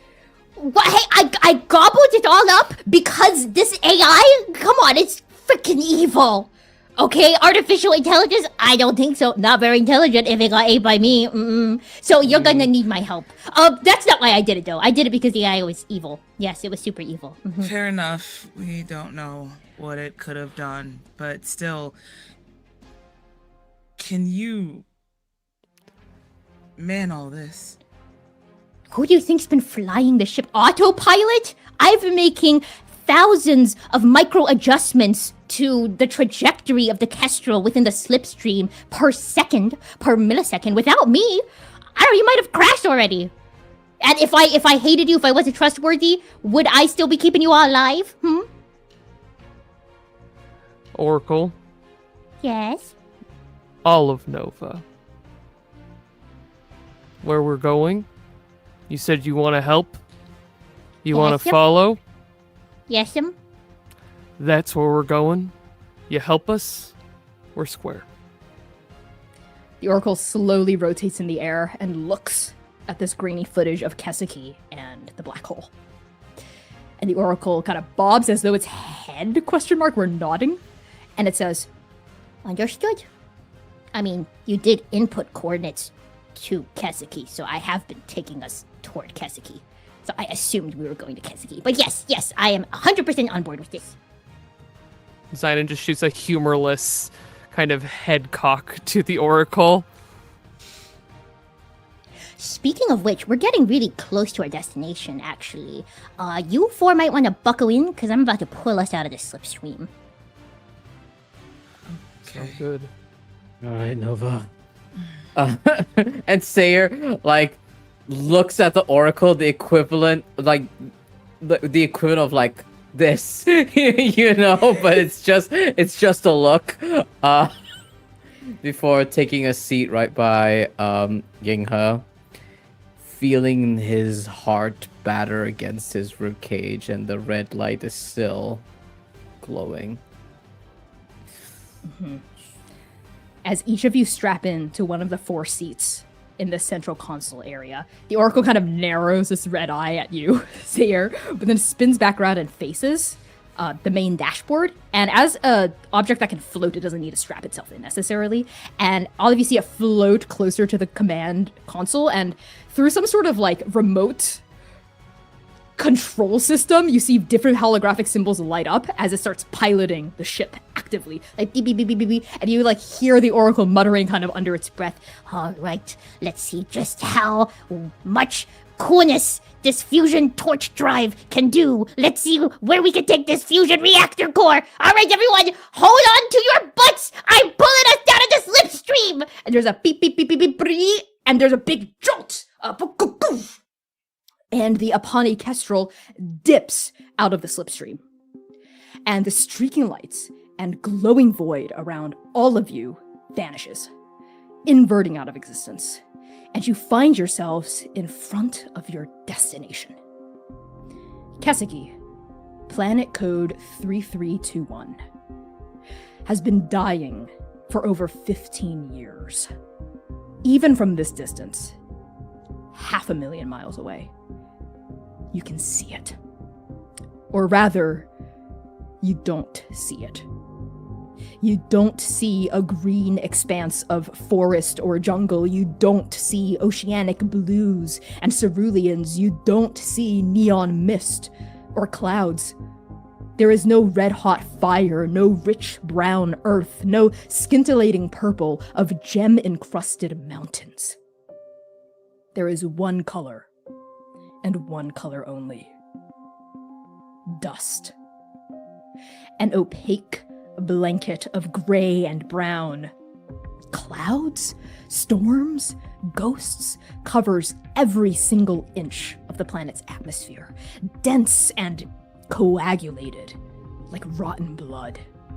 It obscures the surface of the planet in its entirety. If there are mountains, if there are oceans, if there are plains, you do not see them. You cannot sense them. You shall not know them.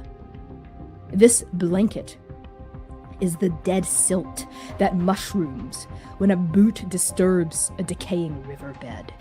It is the filth that rises into the stagnant air of a broken and abandoned temple.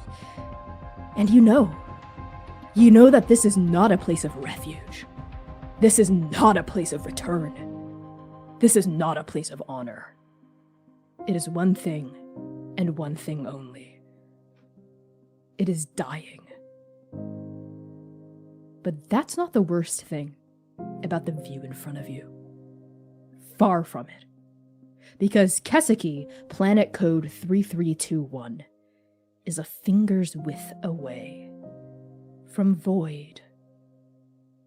The black hole hangs in the middle of space and time, wide, wide, wide. It is the size of 1,000,000,000 lifetimes consumed and reborn. It is the size of death. It is the size of fate's iris, churning and churning into infinity. Swirling around it is a white-hot accretion disk of cosmic gas and interstellar plasma, the blood of demons, the blood of gods, a halo fit for the unremembered avatar of a fallen precept.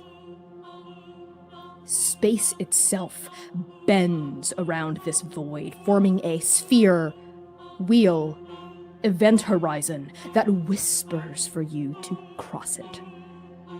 As for the singularity itself, it is a region of infinite density where matter never, always collapses. It is an infinite heartbeat where the laws of reality break down, where the threads of fate invert, where the journey kisses the place beyond for a fragment of time. And in this moment, you feel it. Her. And you understand, now, viscerally, why witnessing a precept feels like falling. It's the gravity of it all. The gravity of a weapon, a location, an object, creature, law so incomprehensibly massive that it can tear apart an entire universe in the passing of a thought. When you finally rest your eyes on her, the antithesis of fate, the first precept, the end of all things, it's easy to understand. The truth of it hides in plain sight. Keseki did not survive oblivion. Nothing can survive this. No mortal, no god, no world, no plane of existence. Keseki did not survive oblivion. Oblivion simply hasn't taken it. Yet. There is still time for this dying world. There is still space. Space enough for it to loom beyond the inescapable pull of the event horizon. Keseki is still here, but the apocalypse that consumes it, the dead drought that sucks all life out of its sputtering core, that is a signal flare to the end. Keseki's demise is a beacon to oblivion. Just as freshly spilled blood calls a vampire, just as survival calls a desperate god, just as Krezerin calls for flame. Oblivion hasn't taken Keseki yet, but rest assured she will. And we're gonna go to break there. See you all in 10 minutes!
Transplay nerds, it is, once again, sponsor Connie time. Arc 4 is proudly sponsored by Hero Forge, a website where you can design and print your very own custom miniatures. But you already knew that, didn't you? Because the spectacular Hero Forge has sponsored us every single arc so far. We've stuck together through all sorts of exciting updates, like Hero Forge Pro, statuettes, color-printed plastic, premium plastic, but now, it's time. It's time for one of the most exciting Hero Forge updates ever. Custom dice. Hero Forge is now offering 3D printed custom dice, where you can put literally anything into the clear material of the die. Each die is printed in the same layers as the item or character bust inside of it, resulting in a solid, perfectly weighted chunk of math rock. You decide the size, color, and shape of your die, the size and color of the numbers on top, and, of course, what the die contains. Put a frog in it. Don't die-lay. Visit bit.ly/transforge to design your very own custom miniature or custom dice today. Hello, Transplay nerds! It's your favorite part of every Chaos Protocol stream. Sponsor Connie time. For Arc 4, we are thrilled to partner with the Working Families Party, a progressive third party in the United States building a multiracial coalition of working class people to make our communities a better place to live for everyone. The Working Families Party is fighting for universal healthcare, taxing the rich, and higher wages. If you're in the US and you want to make a difference in your community, I highly recommend checking out the Working Families Party and getting involved with your local chapter. In fact, let's take an action together right now to sign a petition by the Working Families Party to break up big media companies. This petition means a lot to us as indie actual play performers telling authentic stories, fighting censorship, and resisting authoritarianism. Go to bit.ly/WFPtrans and add your name to the list. By signing this petition, you will join the Working Families Party's mailing list and receive opportunities to help them organize, educate, and fundraise. Let's build a better future together.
Hello, everybody. Welcome back to our premiere of Arc 4 of the Chaos Protocol. We're just gonna get right back into the chaos.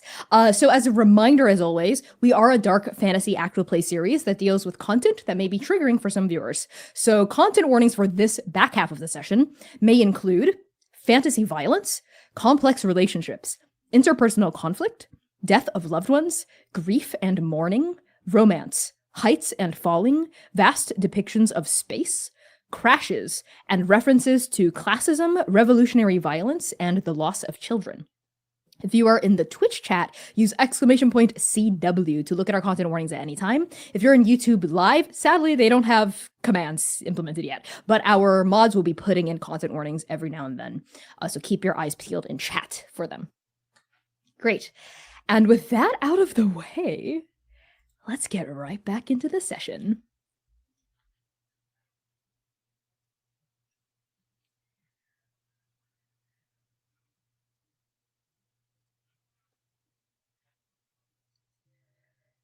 Even before Samishi Akibo became Samishi Erebor, she enjoyed painting. She painted often and quite well. Her talent became apparent when she was only 4 years old, dragging her father's brush over gold leaf paper he'd earned on commission from Galactic Lord Hanako Zuma herself. She didn't understand the consequences of her actions. How could she? She was 4. All Samishi knew was that the paper was pretty, the ink smelled bitter, but not in a bad way, and she wanted to paint. So she painted. Without shame, without restriction, Samishi painted her favorite subject at the time. Her pet koi fish, Mugi-chan. Out there, somewhere, that painting of Mugi-chan still hangs in the home of the only person Samishi ever truly loved. Her nanny. Nowadays, when she has the time, Samishi Erebor still paints. She sits in the garden, just like she does today, under the shade of a palmate maple tree. Its long and thin leaves bob in the generated breeze, their color a deep and rich red all year round. At the center of the garden is a calm and still pond with real, actual water, lined by mossy boulders and ornamental grasses. Samishi sits in front of a heavy desk that required 4 muscular workers to transport from her office to the garden. The paper she is painting on is spread out in front of her. She holds her brush with an elegant touch, dragging it across the parchment in precise and refined strokes. Every now and then, she dips her brush into an inkwell, then continues. She is painting her favorite subject at the moment. The garden itself, with its blooming rhododendrons and stalks of noble bamboo. Across the pond, a dragonfly the size of a house cat perches on the branch of a cherry tree. Its petals are a deep, rich amber, a memory of the colorful autumn that once graced this planet. As Samishi paints, a low rumble shakes the garden. She pauses, a stray teardrop of ink blotting onto the paper, blacking out the slender head of the dragonfly she'd been so diligently working on. Samishi's lips purse, her brow furrows. She lowers the brush and flicks her other wrist, unblurring the privacy filter on the ballistic glass-clad polycarbonate walls of her hydroponic enclosure, and looks out, through the ferns, at Keseki. The dust rages, 5 years strong, howling and beating its fists against the greenhouse glass. But that's not why the brush falls from Samishi's fingers and clatters onto the ground. That's not why Samishi slowly and dazedly rises from her cushioned seat. That's not why Samishi approaches the transparent wall and rests a shaking hand against the tempered glass.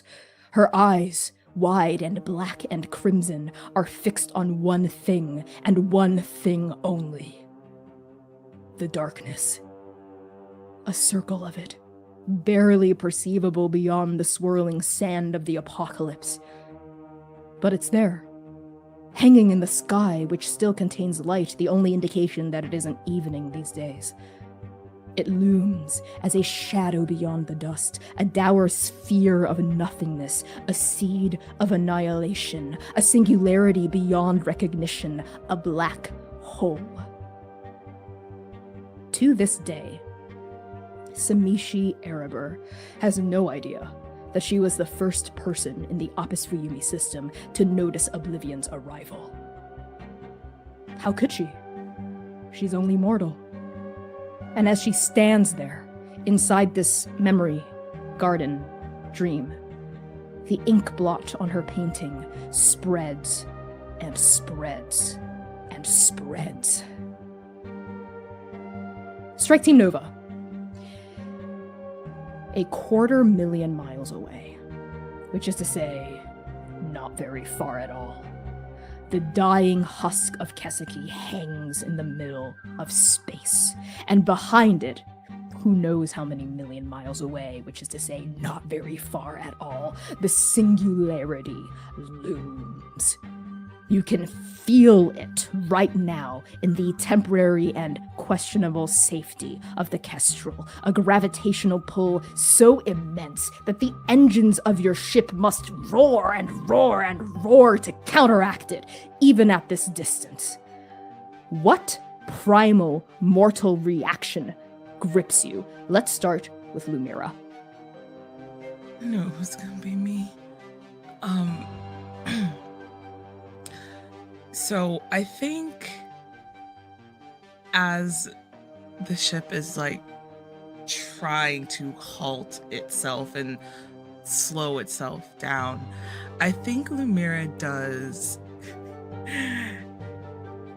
You know how like when you're in a car that's going really fast, or like you're on an airplane and it's like taking descent, how you kind of brace yourself in your seat as like to kind of counteract the G-forces that you're feeling? I think that's what Lumira is doing. She's gripping the side of the chair and like a console that's in between, like trying to keep herself from, even with her seatbelt on, keep herself from getting flung forward in in the ship's descent.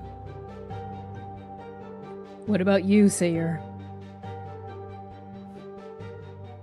Sayer is currently gripped with the primal fear of someone else's feelings thudding against his own body and ribcage.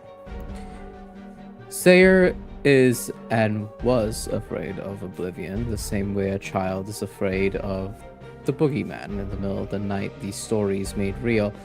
But the fear that's thudding against his chest is someone else's, Doom Incarnate, who he cannot hear, who he cannot speak to yet. And Sayer just says behind gritted teeth, holding on to one side of the armrest of his chair and to like bracing her with a strong arm over her as we lurch forward. And he just goes, hey, what the fuck is that? Hey, cool it, why the fuck are you afraid? And we pan over to Zynon. Zynon falls out of that slipstream in 3 parts. The first is an agent staring down oblivion, and fear, the same fear that took him in the presence of magic, the same fear that took him in the presence of fate, the same small thread of fear he even has for the patron saints. The second, a ghost, called home like a siren, practically bursting out of his body to go home. And the third, the quiet thing that never died in Zynon Esh, reignited, blazing bright. A farm boy, full of hope that his love is alive, And all three exist inside of one man as he comes crashing forward, his heart about to burst in pain and in love and in grief. But he is home, and he is all of these things. There is a moment of terrified, gripped silence inside the kestrel as Nova takes in the black hole. And Sayer, beneath your hand, you can feel Yinghe's chest rising and falling, trembling slightly, their eyes wide. They've heard of the precepts before from you all, but to see it like this, after magic, their lips tremble and they just whisper, the words tumbling out of them. So, that's what that one looks like. And a noise blares through the speakers of the kestrel, a high-pitched, repetitive alarm. It is accompanied by a holographic pop-up on the main console that overrides everything else. A large, glowing yellow sign written in Apis Fuyumi Standard, and the oracle floating in the middle of your seats blinks and the script scrambles itself back into Syndicate Standard. And all of you see the following. Danger. Event horizon imminent. Turn around immediately. Death is inescapable. The text flashes and the warning transitions to a new message. Danger. You are approaching planet 3321, a known hazardous zone. Upper atmosphere contains catastrophic geomagnetic storms. Antimatter drives or superior are required for planetary escape. Do not approach, do not attempt a landing. You will not be rescued. The text flashes and the two warnings start to cycle between each other. The first one and the second one, the first one and the second one. And at the bottom of both warnings, there is a seal of authority. 5 interlocking circles surrounding a glowing starburst. Zainan, you recognize this logo immediately. It is the sigil of the Galactic Council, the 5 lords of the Apis Fuyumi system who govern the entire galaxy. This message was posted by the authority of the Council itself. Drain it for parts and then lock it off. Do we have those drives? Yes. The fusion reactor drives are still active. They're working kind of overtime. The reactor core is getting a little taxed right now, but they're doing their best to counteract the, influence of the object. Alright. The authorities are locking this off, and he points to the symbol. Those people, they run the planet we were on, they run the air between. They're afraid of this place. I mean, So, we'll be well and truly alone if and when we land. No one's coming for us. He sees the look on Dom's face. The people who go there may as well be with the stars. If we're lucky, the people we're looking for are down there. And we, Nova, a shadow mage, the omen speaker, and a chronologist, and the oracle. If anyone can get off of this thing, it's us, right? Right?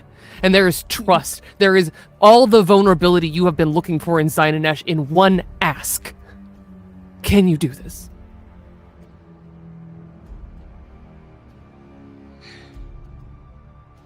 yeah.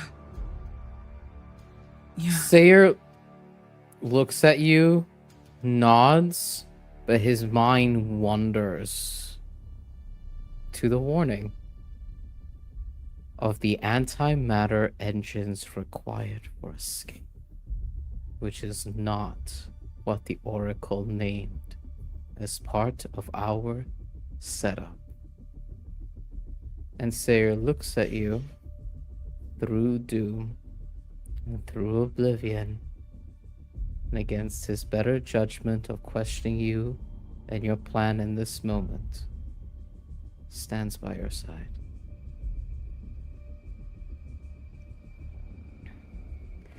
I got you. Oracle, I hope you got a handle on this. Yes. I've got all systems under control. So far nothing's in red, but like I said, the reactor core is really being taxed right now. So whatever you're gonna do, make it quick.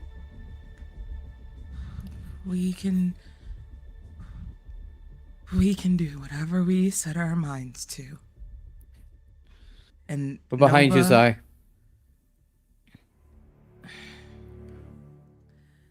Nova, I think this is the first time in all of the time that you've known Lumira.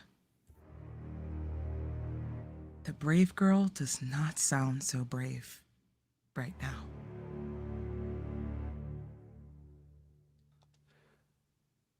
He has to take them at their word. They said they can do it, and he believes that they can. And he looks to Lumira, he can hear that uncertainty. You staved off death itself, and you unmade somebody. I know this is a lot, but I believe in you.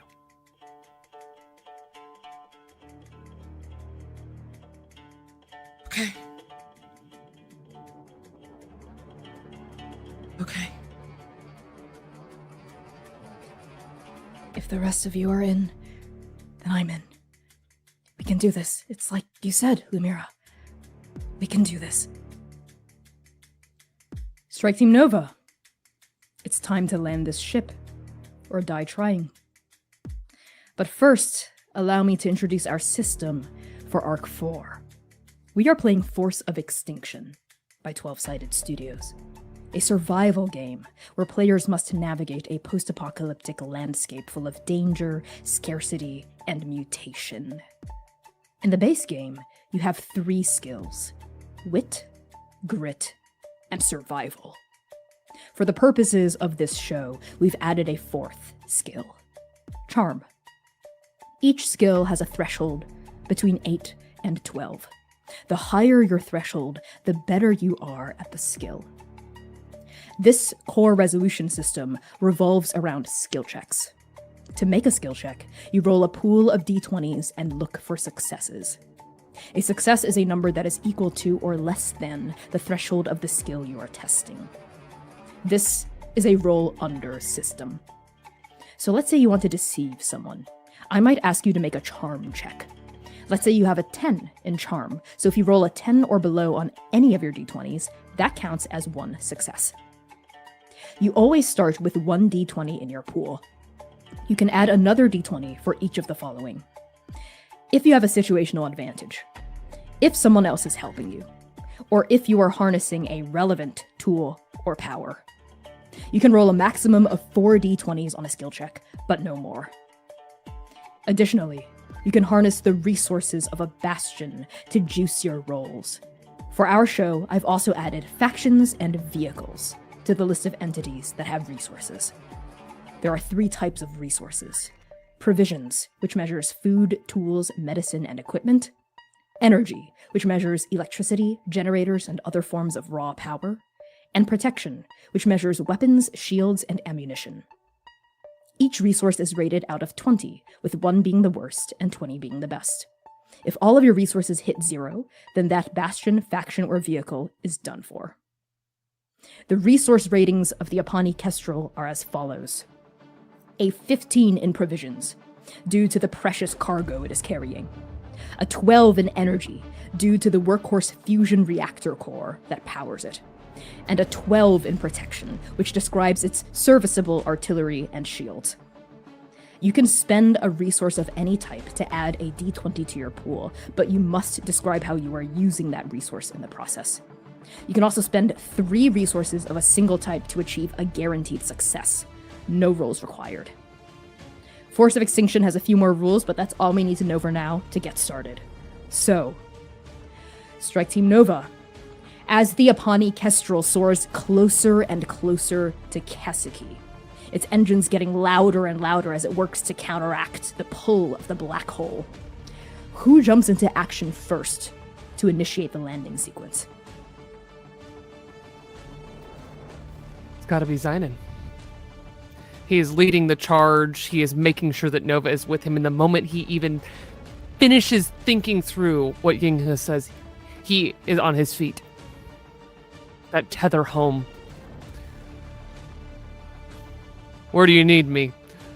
And he goes to find something useful. He can do many things, but flying is definitely not one of them.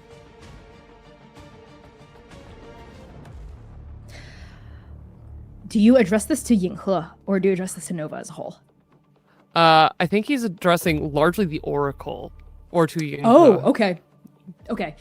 The Oracle is kind of like, this is the most focused any of you have seen the Oracle. Usually it's bobbing around, it seems really distracted, and is like making jokes or whatever, but this spherical droid is just floating in midair, unmoving, as the Kestrel floats a bit closer and closer to Keseki. And the Oracle says, Sorry, it's taking a lot of focus to keep us on track. I think I need someone to make sure that the reactor core doesn't melt down. It needs more coolant. Whatever built-in ship On it. heat sinks. There's an engine room.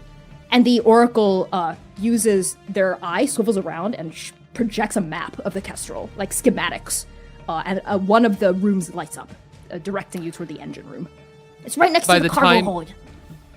By the time the light is even on, Zynon is running at the door. He has cased this entire ship. It has been days. And he is running towards that engine room. And he's thinking through every resource that he has seen on this ship, every bolt and every sign that he has read, trying to think of which one is the heat sink and how do I operate it. So he is running for it. Perfect. Zynon, you book it out of the bridge and you're heading toward the engine room with the objective of cooling down the core. We now pan focus over to Lumira and Sayir.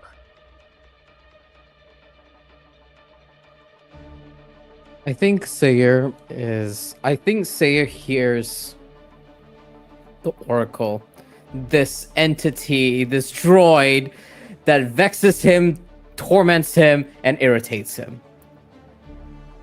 But the Oracle is trying. And this is a strange layer of connection that Sayir finds with the Oracle, seeing it, if I'm understanding correctly, kind of struggle with handling the loadout of everything. And as Sayir hears that, he begins to do as his training has prepared him to do so. Prepare for the fucking worst. That whatever navigation, whatever thing comes from that event horizon, that we will be prepared for it. So he begins by looping towards our provisions to get additional safety netting, something to help us if turbulence goes up, if the Oracle is desynced, anything that can help stabilize not only ourselves, the three of us who are here on the bridge, but also the Oracle. And that is what Sayir's preparing for. I don't know if this counts as like if it makes more sense for it to be a help action to be there for when things might go tits up, or if it's better for me to do something. I see. I think, based on what you're describing, what you're really doing is just gathering necessary provisions and making sure they're on hand in the bridge. So I'm not going to subtract anything from your provisions yet because you're not using them, but you're essentially like readying your next course of action so you can jump into action immediately. So Lumira, you notice Sayir kind of dart out of the bridge as well to like collect items and make sure that there's enough equipment if and when shit hits the fan. Speaking of which, we pan over to you, Lumira. I think in that moment when Lumira sees like Zynon and Sayir both dart off, Lumira kind of is left to try to figure something to do. But that black hole, it's like no matter where in the bridge she looks, it's like it follows her. It never leaves directly out of her periphery. And it unsettles her something so deep. It's almost like a hot rock that sinks and burns through each level, and it started in her throat and it's dropping down through her stomach, and she scrambles. She doesn't necessarily know what to do, so instead she goes over to the oracle, near frantic, looking for anything practically to help right the systems or put up any type of deploys, anything, any extra wings or anything that would help slow the speed of the progression of this ship making its entering into the atmosphere. Anything she could help. Yes, Lumira, as you rush over to the central console and you're pulling up system readouts, you can see that the Oracle currently has energy diverted in a very specific manner. Like 80% of the energy of the reactor core is dedicated to both thrusters. So you can see that the Kestrel has two, like, similar, like, kind of like jet engines under each wing. That is kind of its propulsion. 80% of the power is going to that. The other 20% is going to, like, life support for all of you. So oxygen and artificial gravity, all this stuff to make sure that the four of you don't die. And the Oracle seems like completely focused on also calculating the exact trajectory to Keseki that like balances how much thrust they need. So they're constantly making like micro adjustments to the amount of power that each engine needs to make sure that you're on a straight course to the planet. As you notice all of these readouts, you see something in the sensor system start to like beep and flash. Do you enlarge it to take a closer look? Absolutely. You tap on it, boom, and you see the basically scanning system, the remote scanning system of the Kestrel is noting, you see a pop-up that reads, foreign objects incoming. And kind of like on a ship's radar with a bing, bing, bing, as it's able to like scan things forward.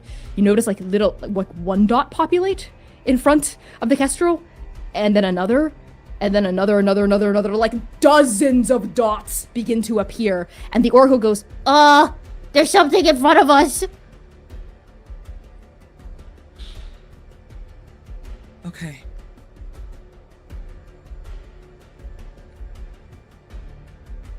Lumira has to sit and steel herself for a second. She sees all of these incoming alerts. She doesn't necessarily know what to do, but then she remembers. She's been reading.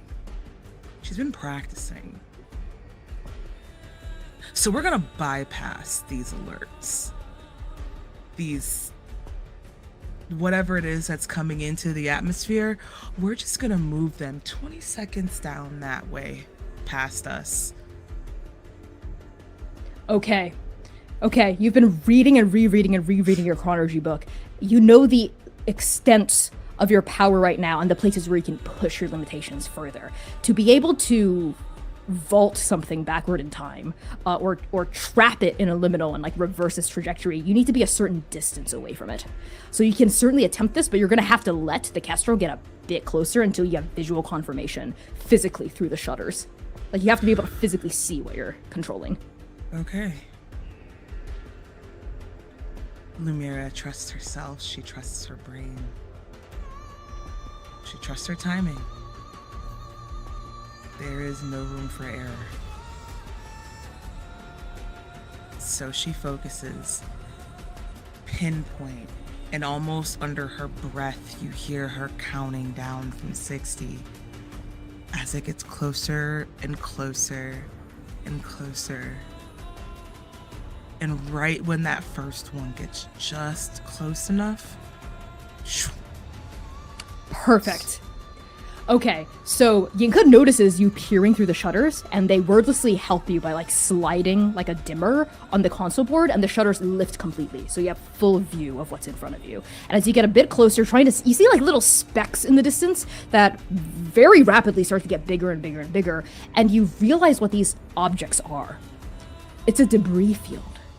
At first you think maybe a stray asteroid belt or a meteor storm or something, but no. You see large pieces of metal, torn apart wiring, a piece of a ship sawed in half and sparking. This is a blown apart cargo freighter. You don't know what blew it apart. You don't know how it catastrophically melted down. You think you can see bodies floating here and there. You're not entirely sure. But one of the hull pieces that starts to like hurtle like toward you as you're intercepting it at a perpendicular, you see a symbol, a logo, like painted on the side. It doesn't look like the twin-headed sea serpent of the kestrel. It looks like a large R and a Y in a script superimposed over each other. And your mind flashes to that corporate woman person who had mentioned something Raja Yowang, R-Y.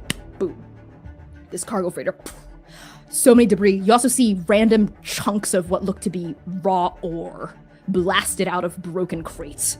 And like random pallets starting. And they're moving very quickly and you're like on a collision course. You see this and you activate your chronology. So this is going to be our first roll of the arc. This is absolutely going to be a wit roll. And I'm going to say that the difficulty level here, you're going to need 4 successes. Okay. Yeah, All right. You're going to need 4 successes. So, situational advantage. I don't know if you have a situational advantage in this situation.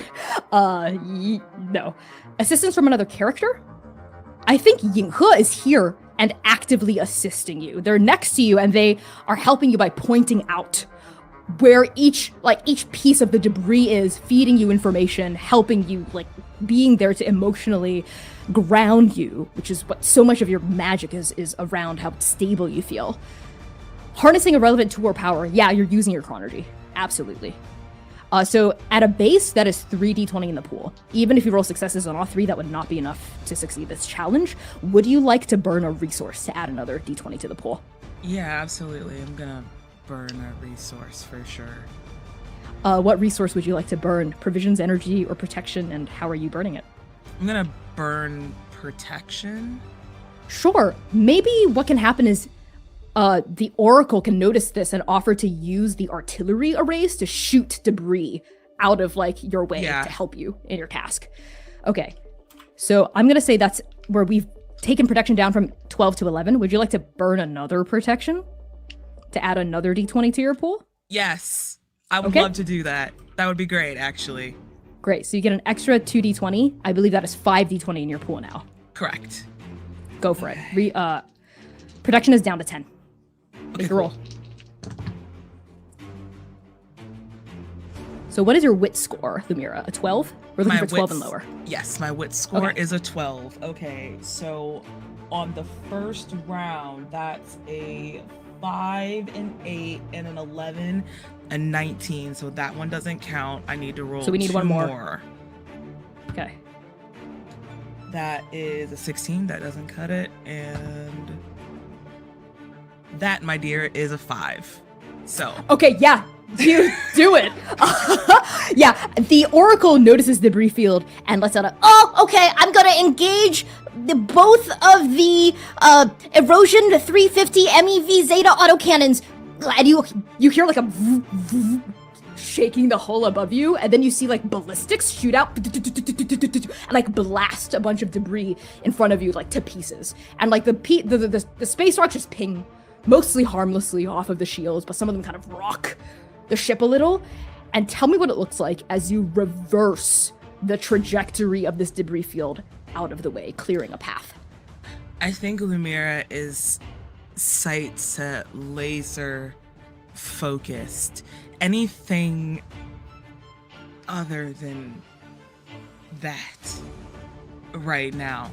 So she's directly targeted in this debris field, and she just yells out loudly, "Things are gonna get a bit rocky." And immediately you see her like almost double time as her right and left hand are trapping the pieces of debris Like as specific liminal, pieces, yeah, and, like, specific pieces, and Flinging them back in time. out the way, off over to the side, and grabbing another one. And as soon as she lets one go, she grabs another one and grabs another one and flings. And it's surgical, it's precise, it is protection. It is conducting almost a song, an orchestra, a symphony, as she is 100% locked and keyed in, making a somewhat smoother path for their landing. Perfect. I love it. Like, you're completely focused and locked in as we see these pieces of debris as you're moving them, almost as though you're touching objects in a holographic display, clearing that path. The ship starts to veer slightly off course as the Oracle goes, Ugh, I'm splitting focus. Ugh. and Yinko just goes, I'll take over. And that's how they help you. They run to one of the consoles and they take over, like, manning the auto turrets, the auto cannon turrets, and they manually help shoot pieces of debris out of the way. We pan down to the engine room. Zynon, you feel the Kestrel rock slightly. You don't know what the fuck is happening, but there's no catastrophic damage yet. You have found yourself in the engine room. It is a kind of oblong room, quite narrow. There's barely just enough room for yourself and the fusion reactor core itself. It is a long metal cylinder that's mounted parallel to the floor, kind of rising up out of the floor and sticking out of one of the walls like a steel coffin. It's maybe the width of like 2 grown adults and the length of 3 people, kind of stacked head to foot. And as soon as you enter the reactor room, you're hit with a blast of heat. Like, the door slides open and it's like hot, hot, hot, hot, like opening a fully preheated oven. And you can see, like, the air in front of you wavering and wavering. This thing, you can, like, see it. Its meltdown seems imminent. Like, it doesn't look good. And you notice a pipe, presumably with coolant, that feeds into the core, but it's being so taxed that one of the seams of the pipe has burst a little and there's steam hissing out of it. It is bleeding and hemorrhaging coolant. After Zynon blocks the heat with his hat, it stops working after a moment. He steps into an oven. He puts it on his head and immediately looks to that blown pipe. And before he can even think through the whole thing, he thinks, I need to close that. I need to close that. He goes through how Seir would do it, with strength, with the force of his just raw ability. He thinks about how Yinghe could trap it in shadow. And then he thinks about Lumira and how Lumira would tackle this. And as he thinks that, he points 2 fingers and begins to pull on that raw creation that lives inside of his head, struck there by a god. And he uses all of his will to encase that pipe in it, to keep that coolant in. Okay, I love it. I'm gonna say that when you use your power, you're using a skill that is most innate to you. For you, it's survival. So Zynon, as you stand on the threshold, and you, in a way that you're not used to, because you're not a magic person, really. You're just a man. That's how you've always seen yourself. So you're reaching into a part of yourself that you don't use very often. You fling your hand forward, you try to encase the seam. That is going to be a survival check, and I need 4 successes. Yeah, that sounds right. So, I don't think you have a situational advantage. You're not getting assistance from someone else. You are harnessing a power. Would you like to burn resources? Because that's only 2d20 in the pool. Yeah, I think as he's in there, this place is brimming with energy.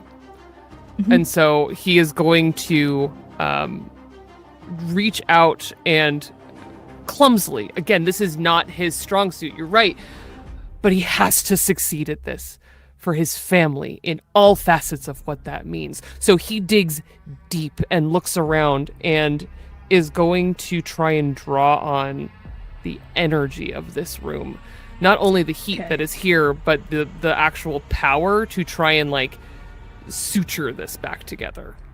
I love it. Would you like to spend... How many d20s would you like to spend? And or would you like to spend 3 energy to get an auto success? Ooh. We have 12 energy. I think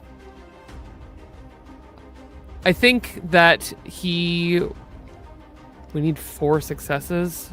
Mm-hmm. I don't know that I'm going to roll that. I'm going to take... what do we think? 2 or 3? I think it's gonna be 3. I think it might Okay, have so you want to the be auto the success. 3. Yeah. Okay. We bumped the energy down from 12 to a 9. Not great, but still going. What does it look like as you're siphoning energy, not just from the heat in this room, but from the reactor core to seal that crack? The myriad of memory that is Zain and Esh, pulling on what he thinks of what Lumira would do, also echoes into a job. Routing around power to break into a door. He thinks about his family, his old family, breaking wires to fuse the right cables. And as he does that, this metal just kind of oozes out of him and drips gold onto the floor and begins to swirl around this as he draws on the energy of this room to weld this. And we see sparks flying around the room. I love it. We see this molten gold like drip out of you and then fly toward the seal and then wrap itself around the crack. The hissing stops. The pipe that carries the coolant kind of shudders, but then stops like vibrating in this unstable manner. And you sense some of the heat start to cool down. But you also notice that the rumble of the engine, which was really, really, really loud, as you draw energy from it, it starts to get a little quieter. The rumbling of the reactor core. And you swear you feel the Kestrel like jolt a little bit and almost slow down just slightly. But the crack is sealed.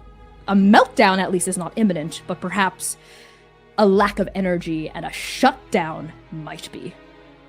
We pan across the Kestrel to find Sayir. Sayir, I assume you're going from room to room just grabbing stuff, as many things as you can, or are you having a targeted approach? I want to shift my approach slightly, because I remember acknowledging the fiction and what's happening in the fiction. Sayir hears the alarm bells go off of all of the debris that hit in our direction, hears that we have cleared that, feels the rumbling from the back of the ship where the coolant is, and then feels the engine slow down and lurch.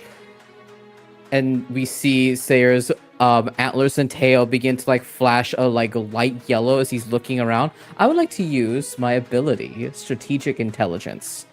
When you investigate a threat or the possibility of one, make a grit check. For each success, you can ask the GM one and receive an honest answer. The following questions are: what's the biggest danger here? What's my best way in or out or through? And who or what is most vulnerable to me? On a failure, I get to ask one anyway, but bad things happen. So love it. So unlike other checks, because you're using this specific ability, there's no threshold for the difficulty. We're just going to see how many successes total you get against your grit score, and that's how many questions you can ask. What is your grit score? Okay. A 12? 10. A 10. Okay. So we're going to roll with questions as usual. 1d20 to start. You don't have a situational advantage. You're not getting assistance from someone else. No, Are you harnessing a tool or power? I am certainly harnessing my power, the Son of Doom. I'm tapping in to my creator's energy here, that fear, that anxiety, and going, how much time do we have left? What is... And I think we see, as we are blowing past the debris field. Yeah, through a Sayir window you sees can see it flying past. I see the debris, and I think Sayir also sees the floating bodies and sees a severed red wire and thinks to himself, what was their doom?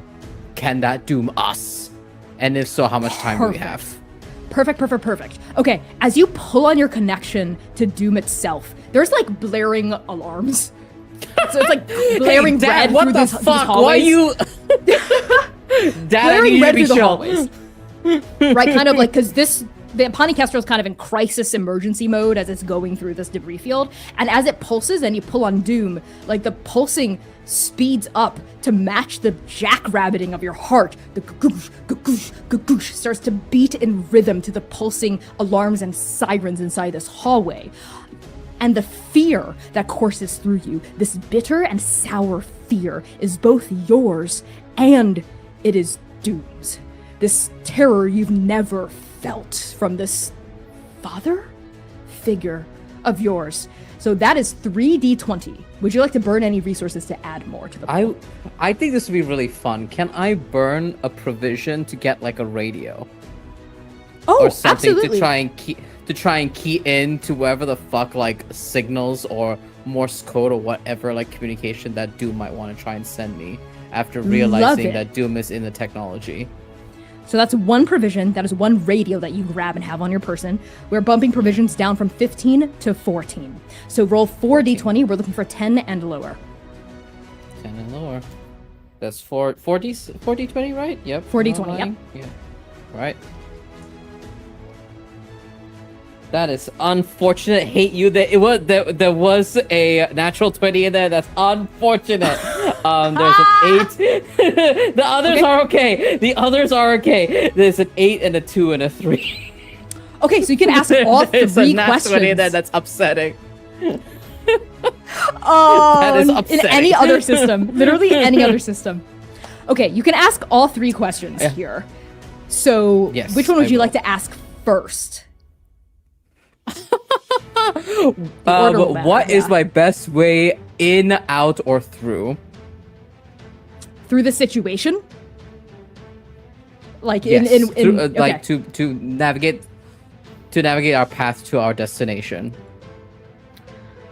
You can sense, looking at all of the shit hitting the fan around you, and the Kessler starting to slow down. Time is not on your side, despite having a chronologist among you. You have to do this shit fast, because the longer you stay up here, the worse it's gonna get. So your best way in, out, or through is quickly, even if it means taking on some damage.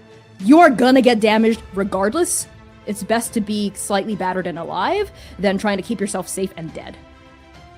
Shit. Okay. Right. The next question is, looking at the dead bodies outside and the debris, what is our biggest danger here? What doomed them that could doom us? It's not the debris field. It's not a reactor core meltdown. You see like half of the body of that huge freighter cargo ship like rove past you, and you notice the way that the metal is bent, all in one direction, torn apart, not by a monster or a life form, but a force greater than... Oh, of course, it's her. The longer you stay out here, the stronger her presence is. She's pulling you toward her. This ship, this Raja Yowang ship, did not move fast enough. Got pulled into her orbit, ripped apart. That will be your doom. That will be your fate if you stay here too long. Space is not safe for you. You need to land this thing.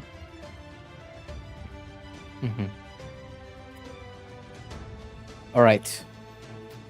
Cool. I will ask the final question. Okay. But instead of a who, it is what is most vulnerable to me, and I mean the ship.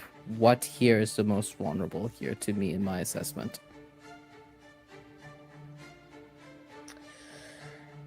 Vulnerable insofar as you can exploit it, like it will be most useful to you, or that is most able to be damaged by you. The former. The first one.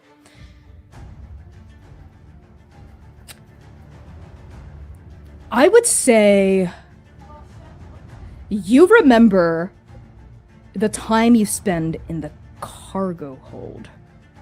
And you remember the sound of the liquid sloshing through the barrels.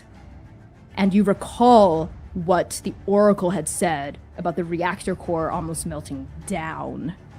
And whatever slowdown, whatever's happening in the engine room is a band-aid, but it's not a fix. And fast. You need it to be fast. You need the reactor core to be fast, to burn and burn and burn. And for that, it needs coolant. And coolant is usually liquid, now isn't it?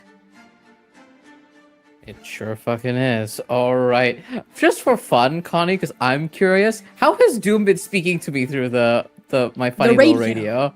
Oh, I love it. As you try to tune it to a frequency and you're realizing all of this. Let's say you're like running through the hallway as this is happening. You just get static and dead air. But then for a fragment of a second, you catch a frequency.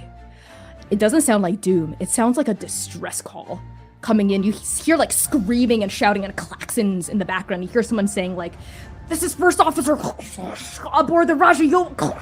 Everything's going down. Everything's going to shit. We don't know what to do. There's some sort of fucking hole blown open through the ground. We're all going down. Please, please, don't. It's pulling us. I don't know how to. I've never seen a black hole like." And it just fizzles out.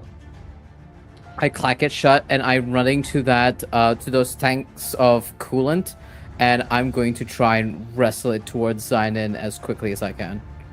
As you run down and you start like just ripping barrels like onto like a pallet, right, with wheels on it, you're trying to like roll this shit down the hallway. This distress call continues to ring in your head because you know that this distress call is not active. It is a ghost. It is a dead transmission playing forever and ever and ever and ever on loop as you see the corpses of these workers floating across the window, across your viewing bay. And you book it to the engine room. But for now, we smash cut back up to the bridge, where Lumira, you're still in the middle of clearing this debris field, and finally you get through it. You get through the last portion of this belt, essentially. And you can like take a moment to like relax your focus, just for a second. And then the Oracle speaks. And what they say is not good. I'm glad we didn't get blasted to smithereens, but I have some pretty bad news. Whatever's happening with the engine room, I don't think we have enough juice to get to Kesaki on the right trajectory. So find an alternate route. I mean, what exactly... How am I supposed to... Shit. I think Lumira will start to dart back in the direction of where she saw Zynon and Sayir running Yes. to let them know. Lumira, as you start to book it out of the bridge, the Oracle goes, Oh, wait, I have an idea. I can probably burn what's left of the power in the reactor core to just get us onto the right course, kind of like push us in a specific direction. And I've calculated the amount of drift that we're getting based on the black hole's pull. Even if we burn everything to get into that position, we will eventually collide with Kesaki's orbit first. So we can push ourselves to a direction, fall toward Kesaki, and then we'll basically crash land. But I think I can do that. I just have to put in the calculations. But you're good with math and stuff. Land? Oh, I can survive it. That's not what I'm... Okay. Quickly. Give me the stats. Okay, so it looks like I'm gonna... Whoops. Whoops. I forgot to account for the power it takes to calculate the trajectory. I started the sequence, but I fried our sensors. We're flying blind.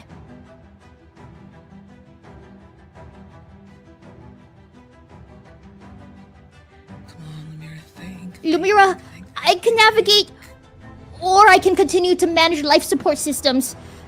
It's one of the two. But would you like to manage everyone's oxygen supply, or would you like to fly the ship? Give me the oxygen supply. Okie dokie.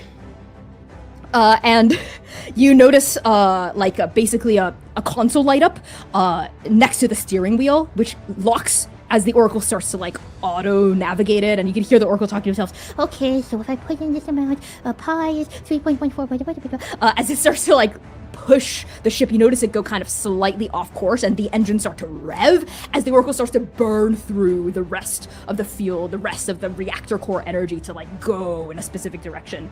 You see a console light up with like life support systems flashing. See a bunch of like code reds, these like pop-up warnings come up here and there that you have to kind of manage to make sure that you're basically a human doing the job of a computer. So I'm gonna need you to make a check here.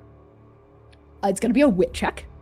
I'm gonna say the difficulty is another 4 because there are like so many systems to manage and very little margin for error. Okay, remind me what our provisions are looking like again, because I Pretty don't good, know actually. if I'm gonna be We're able at 14. to make a 4. Okay.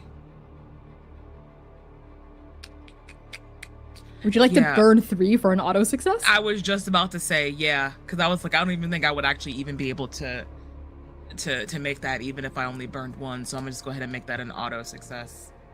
Perfect. How are you using the provisions of the ship to assist you in this situation? It takes Lumira a second of her tapping her forehead consistently, trying to force herself to think. And then she remembers a very specific chemistry class that she took when she was like 15 or 16 years old, when she was still in school. And she remembers that this specific lesson was about all the different foods that count as fuel for our bodies, but can also be converted naturally into fuel and resources that can power other technology. So she's trying to pull that memory back and is taking those bits and pieces and comparing them to what she remembers that she's seen Ying He fiddling with on the ship in the galley over the course of those days, and kind of doing a compare and contrast to see if we have any of those types of things that could help give this some extra boost. Okay. Hilariously, I think if you feed provisions to the Oracle, you can help juice it enough to assist you in your task and delete those margins of error. So as you realize this, like, how does this eureka moment come out for you? I think Lumira's face looks like the equivalent of that light bulb that goes off over your head in cartoons whenever someone thinks of a good idea. And she's just like, of course, and sharply turns, makes a beeline for the galley, comes back with like her arms in like coat pockets, like stacked in full, and is just forcing it into the top of the Oracle. Just These are bond berries. Oh, they're almost as good though. exactly, just eat lizard? it. Thank you. More. Yinka's helping. more. Yeah, Yinka's also like force feeding. You're both like stuffing it down the Oracle, but it works. You burn 3 provisions, and the Oracle helps you. You also have to be on task, though. The Oracle just has enough power to now assist you. So yeah, you're able to help the Oracle calculate the correct amount of thrust, keep the Aponicastro on trajectory before all the reactor runs out. Speaking of which, we pan down to the engine room. Zionin, you've just finished sealing that crack when you hear footsteps coming out the corridor and like something on a wheel. Something heavy on a wheel trundling down this hallway. Is that good or bad? Bad! Very bad! What do you got? Getting to a halt, and you hear the wheels squeaking, as well as the ominous, like, ticking noises from a turned-on radio. You see that Sayer, like, loops down, like, pulls up this canister up by the shoulder and tries to, like, bring it down towards you in the engine room and says, "We don't have enough juice, Zai. Shit. We And he need to looks get at out that of here wire. fast. All right. What's that? Coolant. All At right. least I hope it's coolant."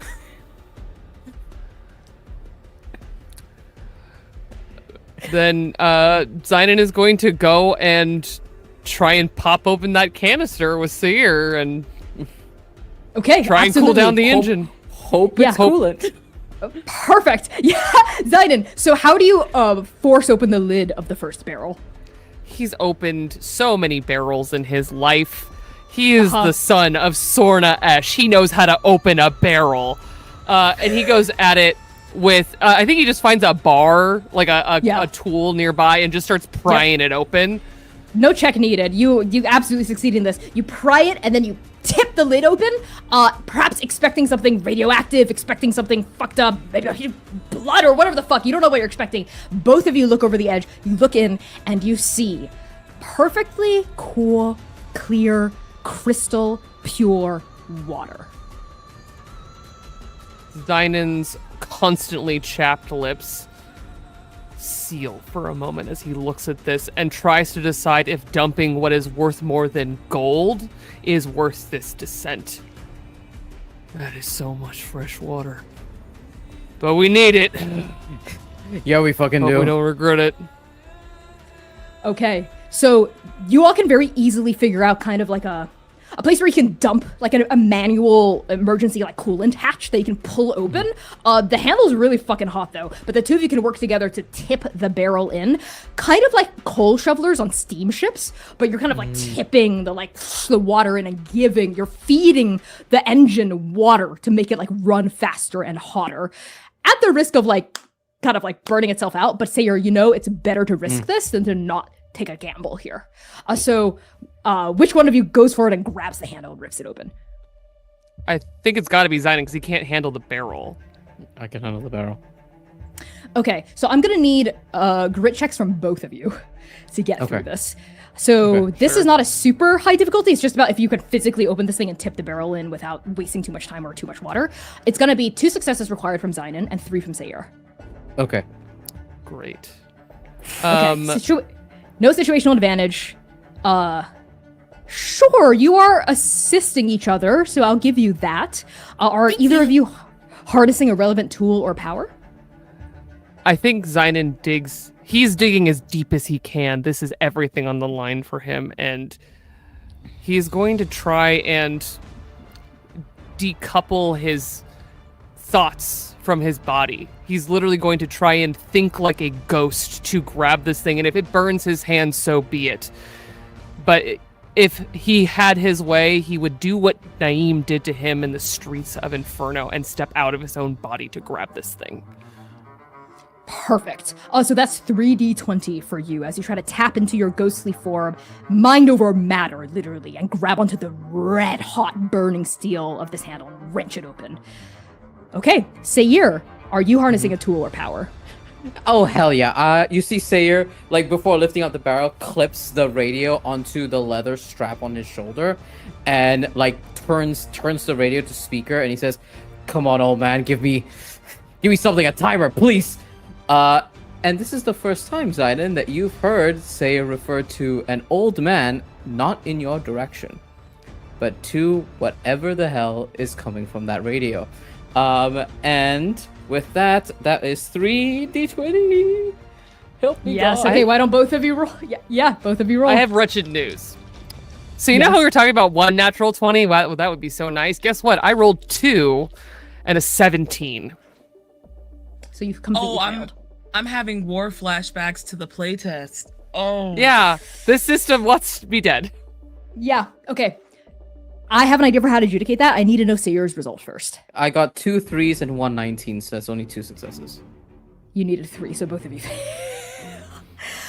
Okay, I have an idea. You But I both, have an idea. You both do it, but you lose so much water in the process. It's sloppy, it's fucking messy. And Zynon, you burn your hands. As you reach for it, like you grab, and you're trying to do mind over matter, so you don't feel the pain. Adrenaline is also pumping through you. You don't feel the pain at first, but you hear your flesh sizzling, and I need you to remove 1 hit point, Zynon. Because here's another mechanic in Force of Extinction. Every single living being has 3 hit points. Doesn't matter what you are or who you are, you have 3. You hit 0, you're dead. Zynon, you lose a hit point. As you sear the flesh on your palms, but you're able to wrench it open. And Sayer, this open barrel, as you hoist it up, you see so much of it slosh out to the left and the right because you can hear the transmission going, but it's almost so frantic. You see snatch phrases, words, almost as though Doom isn't exactly speaking to you, but it's almost like sending different radio messages at you, trying to tell you something, but all you can hear is garbled screaming and occasional snatches of words saying, "Help!" or "SOS! SOS! Mayday! Mayday!" But it's just so overstimulating. Keep it You get only together, about, come like, on! a quarter of the barrel in, and both of you are blasted with like a huge gout of steam that comes up from this funnel. But you have to keep going. It's not enough. So, Zynon, I don't know who fucking designed this, but you have to hold it open. Because if you let go of the handle, it'll snap back in. So you have to keep holding the handle open of the funnel. I say yours like rapidly crowbarring open the next barrel, and at this point, after the second barrel, you start to feel the pain. Zynon, the adrenaline is not enough to cushion you from it. You can smell your own flesh burning. And if the pain wasn't enough, he's watching them pour lifeblood into this machine, and it's not working. Yeah. What this means is, however many barrels you grabbed here, Sayer, you need more. So we can montage this as, like, you have to run back down to the cargo hold and bring out every single barrel. There were 24. You use all of them. You have to. You have to. That's what your failures mean. There's no other way. And you know this, Sayer. You know this. There's no other way. We either die. And I feel, and like, he feels the hand of the patron saint of mortals on his shoulder in a survival training exercise in the middle of the woods, hearing their voice tell him, you have to make hard choices to survive, to live. And if it's something that you can live through and find another way out, then that's great. But if we don't do this, we crash or we are at the mercy of space, and that is significantly worse for Nova. I will not fucking allow it. Nova will live, and I will ensure that Nova is going to live. There is just a violent, heat-filled, roiling crimson montage of blood burning on hands, of heat rising from your bodies. The water that splashes onto the ground of the reactor room within minutes has evaporated. It has been taken by the ship itself. You feed her. You feed her as much water as you can, Zynon. You watch this precious lifeblood. Even a half a cup of it that you've seen people kill and die over on Keseki. So much of it sloshing over the edge, sloshing into the hungry, unending, devouring maw of this reactor core, this fucking reactor core that needs it, but you have to do this. You have to do this, and you have to hold open the mouth for Zaire. You have to. There is no other choice here. This is how you survive. We pan back up to the bridge. Thanks to Zynon and Sayer's efforts, the Oracle has more power than expected to help make this navigation work. So halfway through navigating toward the fall-off point, the Oracle goes, "Oh, wait, hold on. I'm suddenly getting a surge of power. I actually think I can pilot us all the way back down to the surface of the planet. Are you okay continuing to manage life support, Lumira?" Just do it! Okay. All right. It's happening. We're starting to enter orbit. I need to focus on maintaining thrust. Lumira, you have to turn off one of the support systems. Just pick one, the one that is least vital. Gravity. Lumira, you flip off the artificial gravity system. And down in the engine room, Sayer, on the final barrel, as you are like tipping it in, suddenly you and Zynon feel weightless. You see the water like start to float in midair instead of falling toward the trough. Would you rather not breathe, or do you want your feet to touch the fucking ground? And Zynon, you start to lift. You start to lift off of the ground as you're trying to muscle this maw open. Lumira, I assume before you flip off gravity, do you strap yourself in? And you Lumira has been strapped in this entire time because she's a smart Yeah. cookie. Yes, And she so made is sure Yinghe. Yinghe was strapped in as well. It was like she made sure it was like the mask on the airplane. She made sure she was strapped in, and then she checked over and made sure that Yinghe was strapped in too. Perfect. So the two of you are fine because you're strapped in, you don't float. The Oracle remains in place. It must have some sort of propulsion system holding it. And then the Apani Kestrel starts to hurtle toward Keseki. You see it through the massive windshields. This dusty marble of a planet getting bigger and bigger and bigger and bigger. And whatever gravitational force the black hole was exerting on you, you feel a different force start to pull at you as you're like in free fall at first, but as you fall into the orbit of the Kestrel, the gravity returns as As you fall into the orbit of Keseki, gravity returns as you enter the pull of its own gravitational pull. So, Lumira, you feel yourself... Oh, sorry, my camera froze for a second. I was floating in zero grav. Lumira, you feel yourself lift against the straps and then you fall back in as like G-forces start to exert themselves as the Kestrel starts to enter orbit, enter the atmosphere. What this means for the boys is for maybe 30 seconds, Sayir and Zion, the two of you are floating. So what's the snapshot of chaos that we get from the two of you as you start to float? Zion's stomach is doing backflips. He is terrible at this kind of stuff. And on top of it, he is in searing agony in his hand. So he is... First, he starts by trying to reach for the thing that's been hurting him this whole time. Then he sees that everything has gone wrong. And then he's dizzy for a moment. And then he's just looking at Sayir in raw panic. Sayir was, I think he was in mid-pour of the last barrel. So there's like, maybe like the last 10th of a barrel that's there. And feels his legs go up and goes, oh, you gotta be fucking kidding. And it's like, starts floating. And he's like, similar to how, like, when you were a kid and trying to push down a floaty in water, like underwater, he's trying to push down the barrel onto the mouth of this lid as Zion propels away and is trying to like stuff the last 10th of a water into the open hatch, and it's just like, come on, fuck.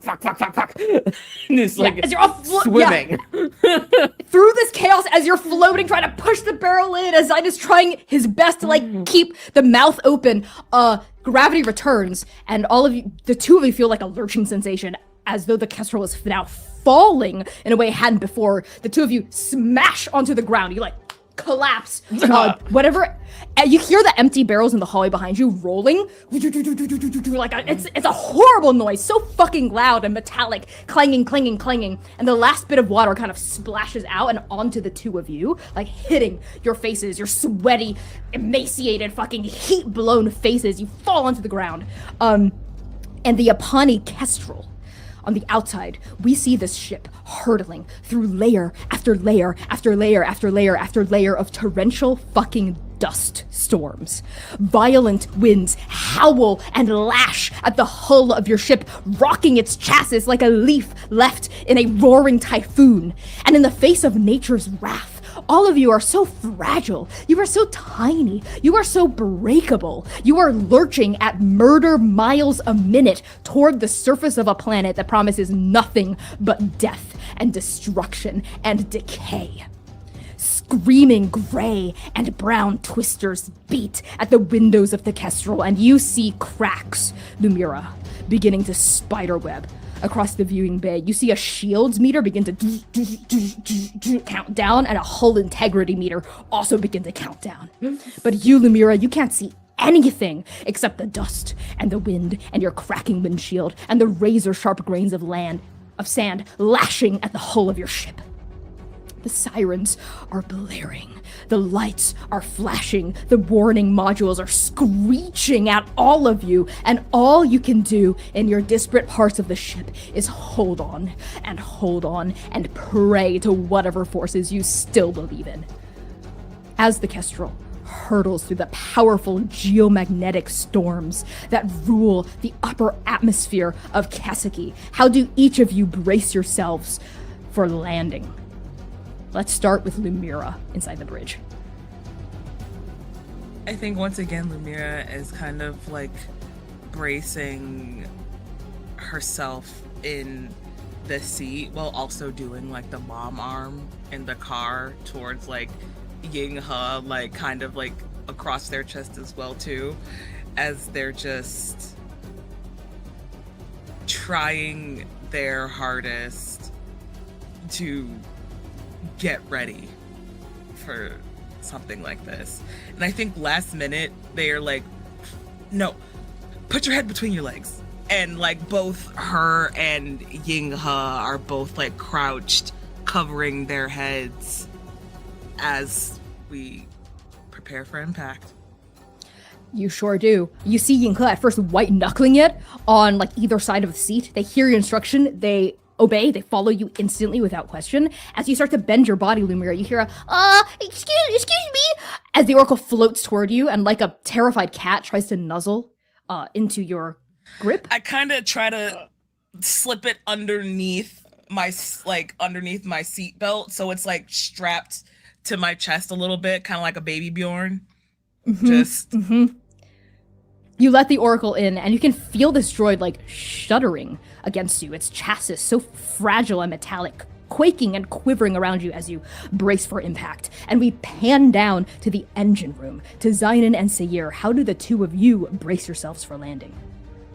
If I may, Yes. Sayre pulls out the rope attached to the grappling chain, holds the grappling hook in his fist. He doesn't care if it cuts him. And Zainan, before you're aware, your bulwark scrambles up to you and starts tying your waist into a secure hold and fastens you to a bar. No, and then I gotta get to a window. No. Zainan, I'll hold you. Just hang on. And then he like holds onto this, and I don't care if it cuts me, but I'm securing Zainan. And he says something illogical. A window is the worst place to be when a ship is crashing. But all he can think about is, if I'm going to die under these stars, I'm going to see Keseki with my own eyes before I do. But instead, you still him. And he just closes his eyes and offers another Mayday call. Where are the stars that Nova lives? Strike Team Nova. You hold on. You brace yourselves. You wait for impact. And then it happens. For a split second, the dust storms howling outside the front window clear. You feel weightless. There's light. There's something brown. The ground. And then it all goes black. We hold on this interminable darkness for 1 minute, then 2, then 3. Slowly we fade in on the wreckage of the Apani Kestrel. One wing shattered against the ground, the other gone. Its hull is torn open, cargo spilling like intestines across dusty earth.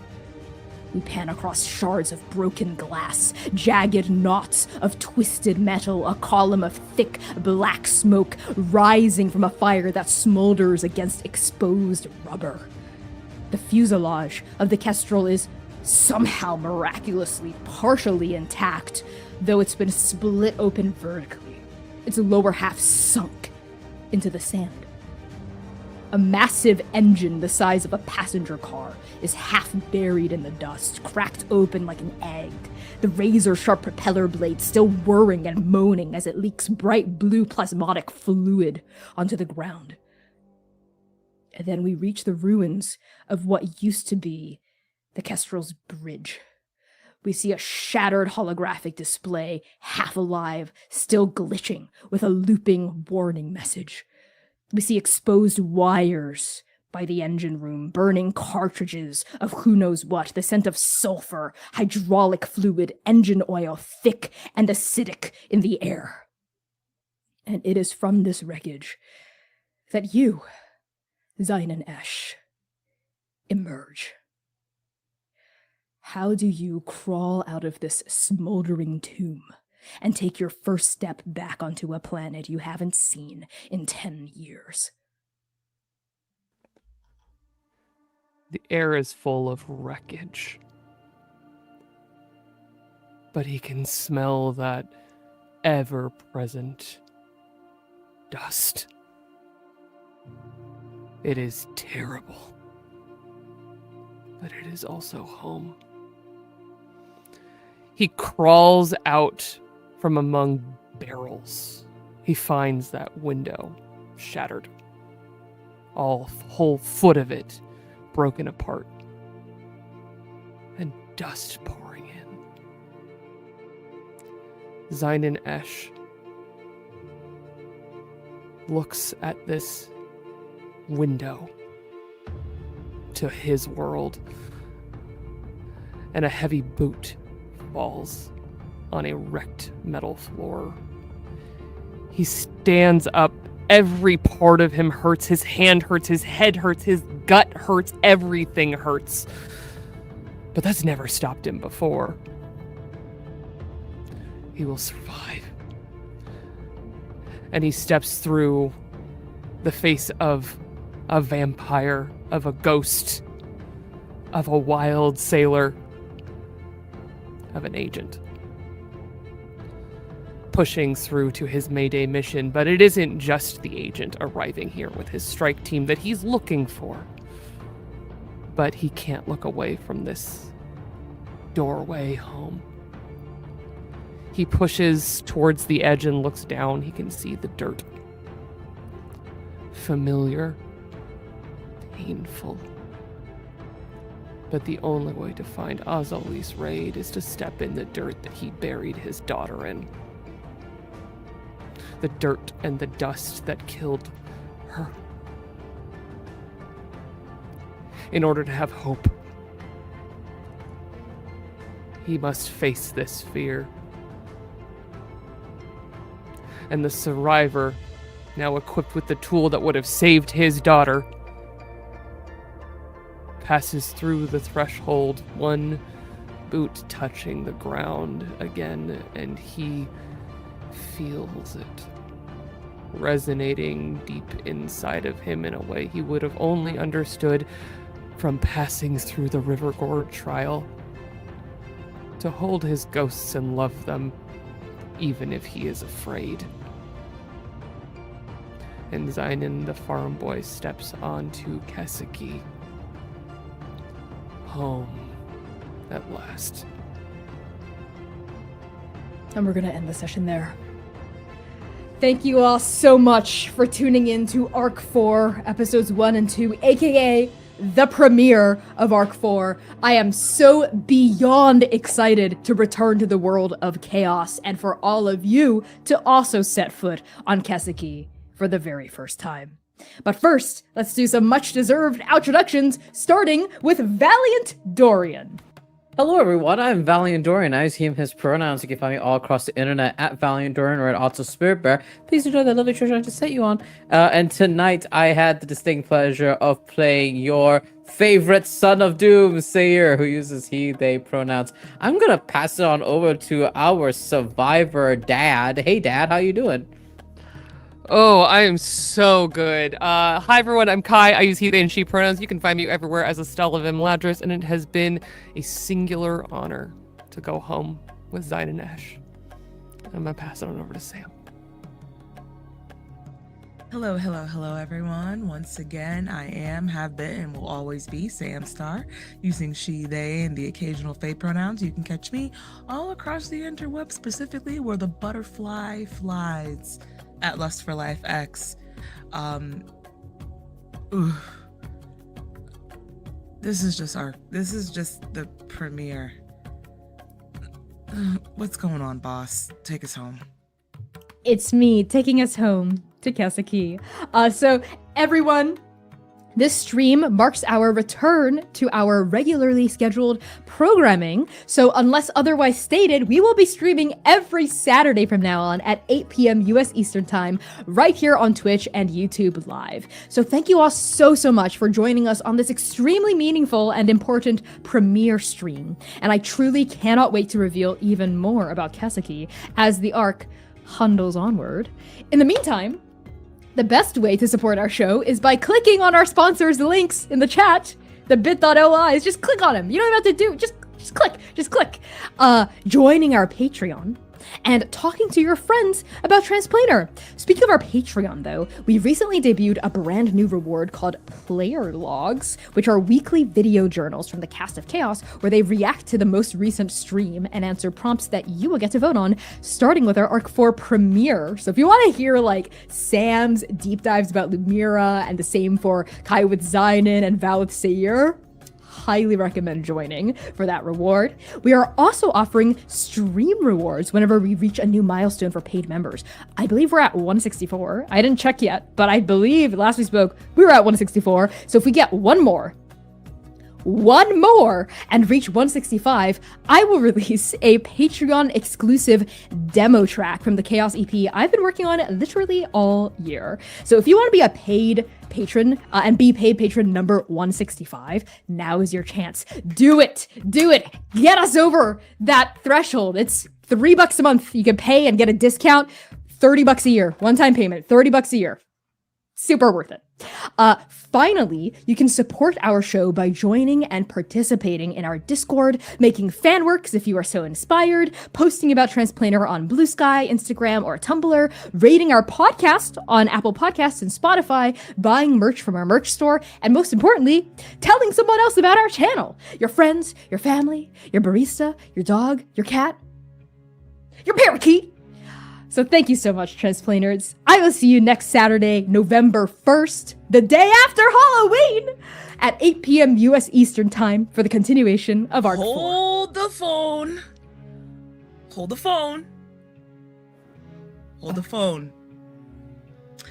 If you have been an ever-loving member of Bingo, just like I've been, if you have 4 or more bingos in the chat, put them in our Discord. I will pick someone at random and gift them our 165 Patreon subscriber Let's membership. fucking go. Okay, Sam. Let's do it. Okay. 4 more bingos. You got 4 more bingos. Put them in the chat. Put them in our chat. Put them in our Discord. You heard it. We That's will find excellent. someone at random. We're gonna get, because I want to hear the rest of the Chaos EP. Like this is me being selfish for me by giving back. Oh my god, that's excellent. Yes. Okay, you all heard it. So if you hit 4 or more bingos, put that proof in the pudding in the Discord server. And you heard it from Sam Star, our illustrious Sam Star. That's so generous. Thank you, Sam. That's so exciting. But yes, I will see you all next week, Saturday, November 1st, the first day of November, 8 p.m. U.S. Eastern Time, right here on Twitch or YouTube Live. We love you so much. In the meantime, Bijo.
Hey!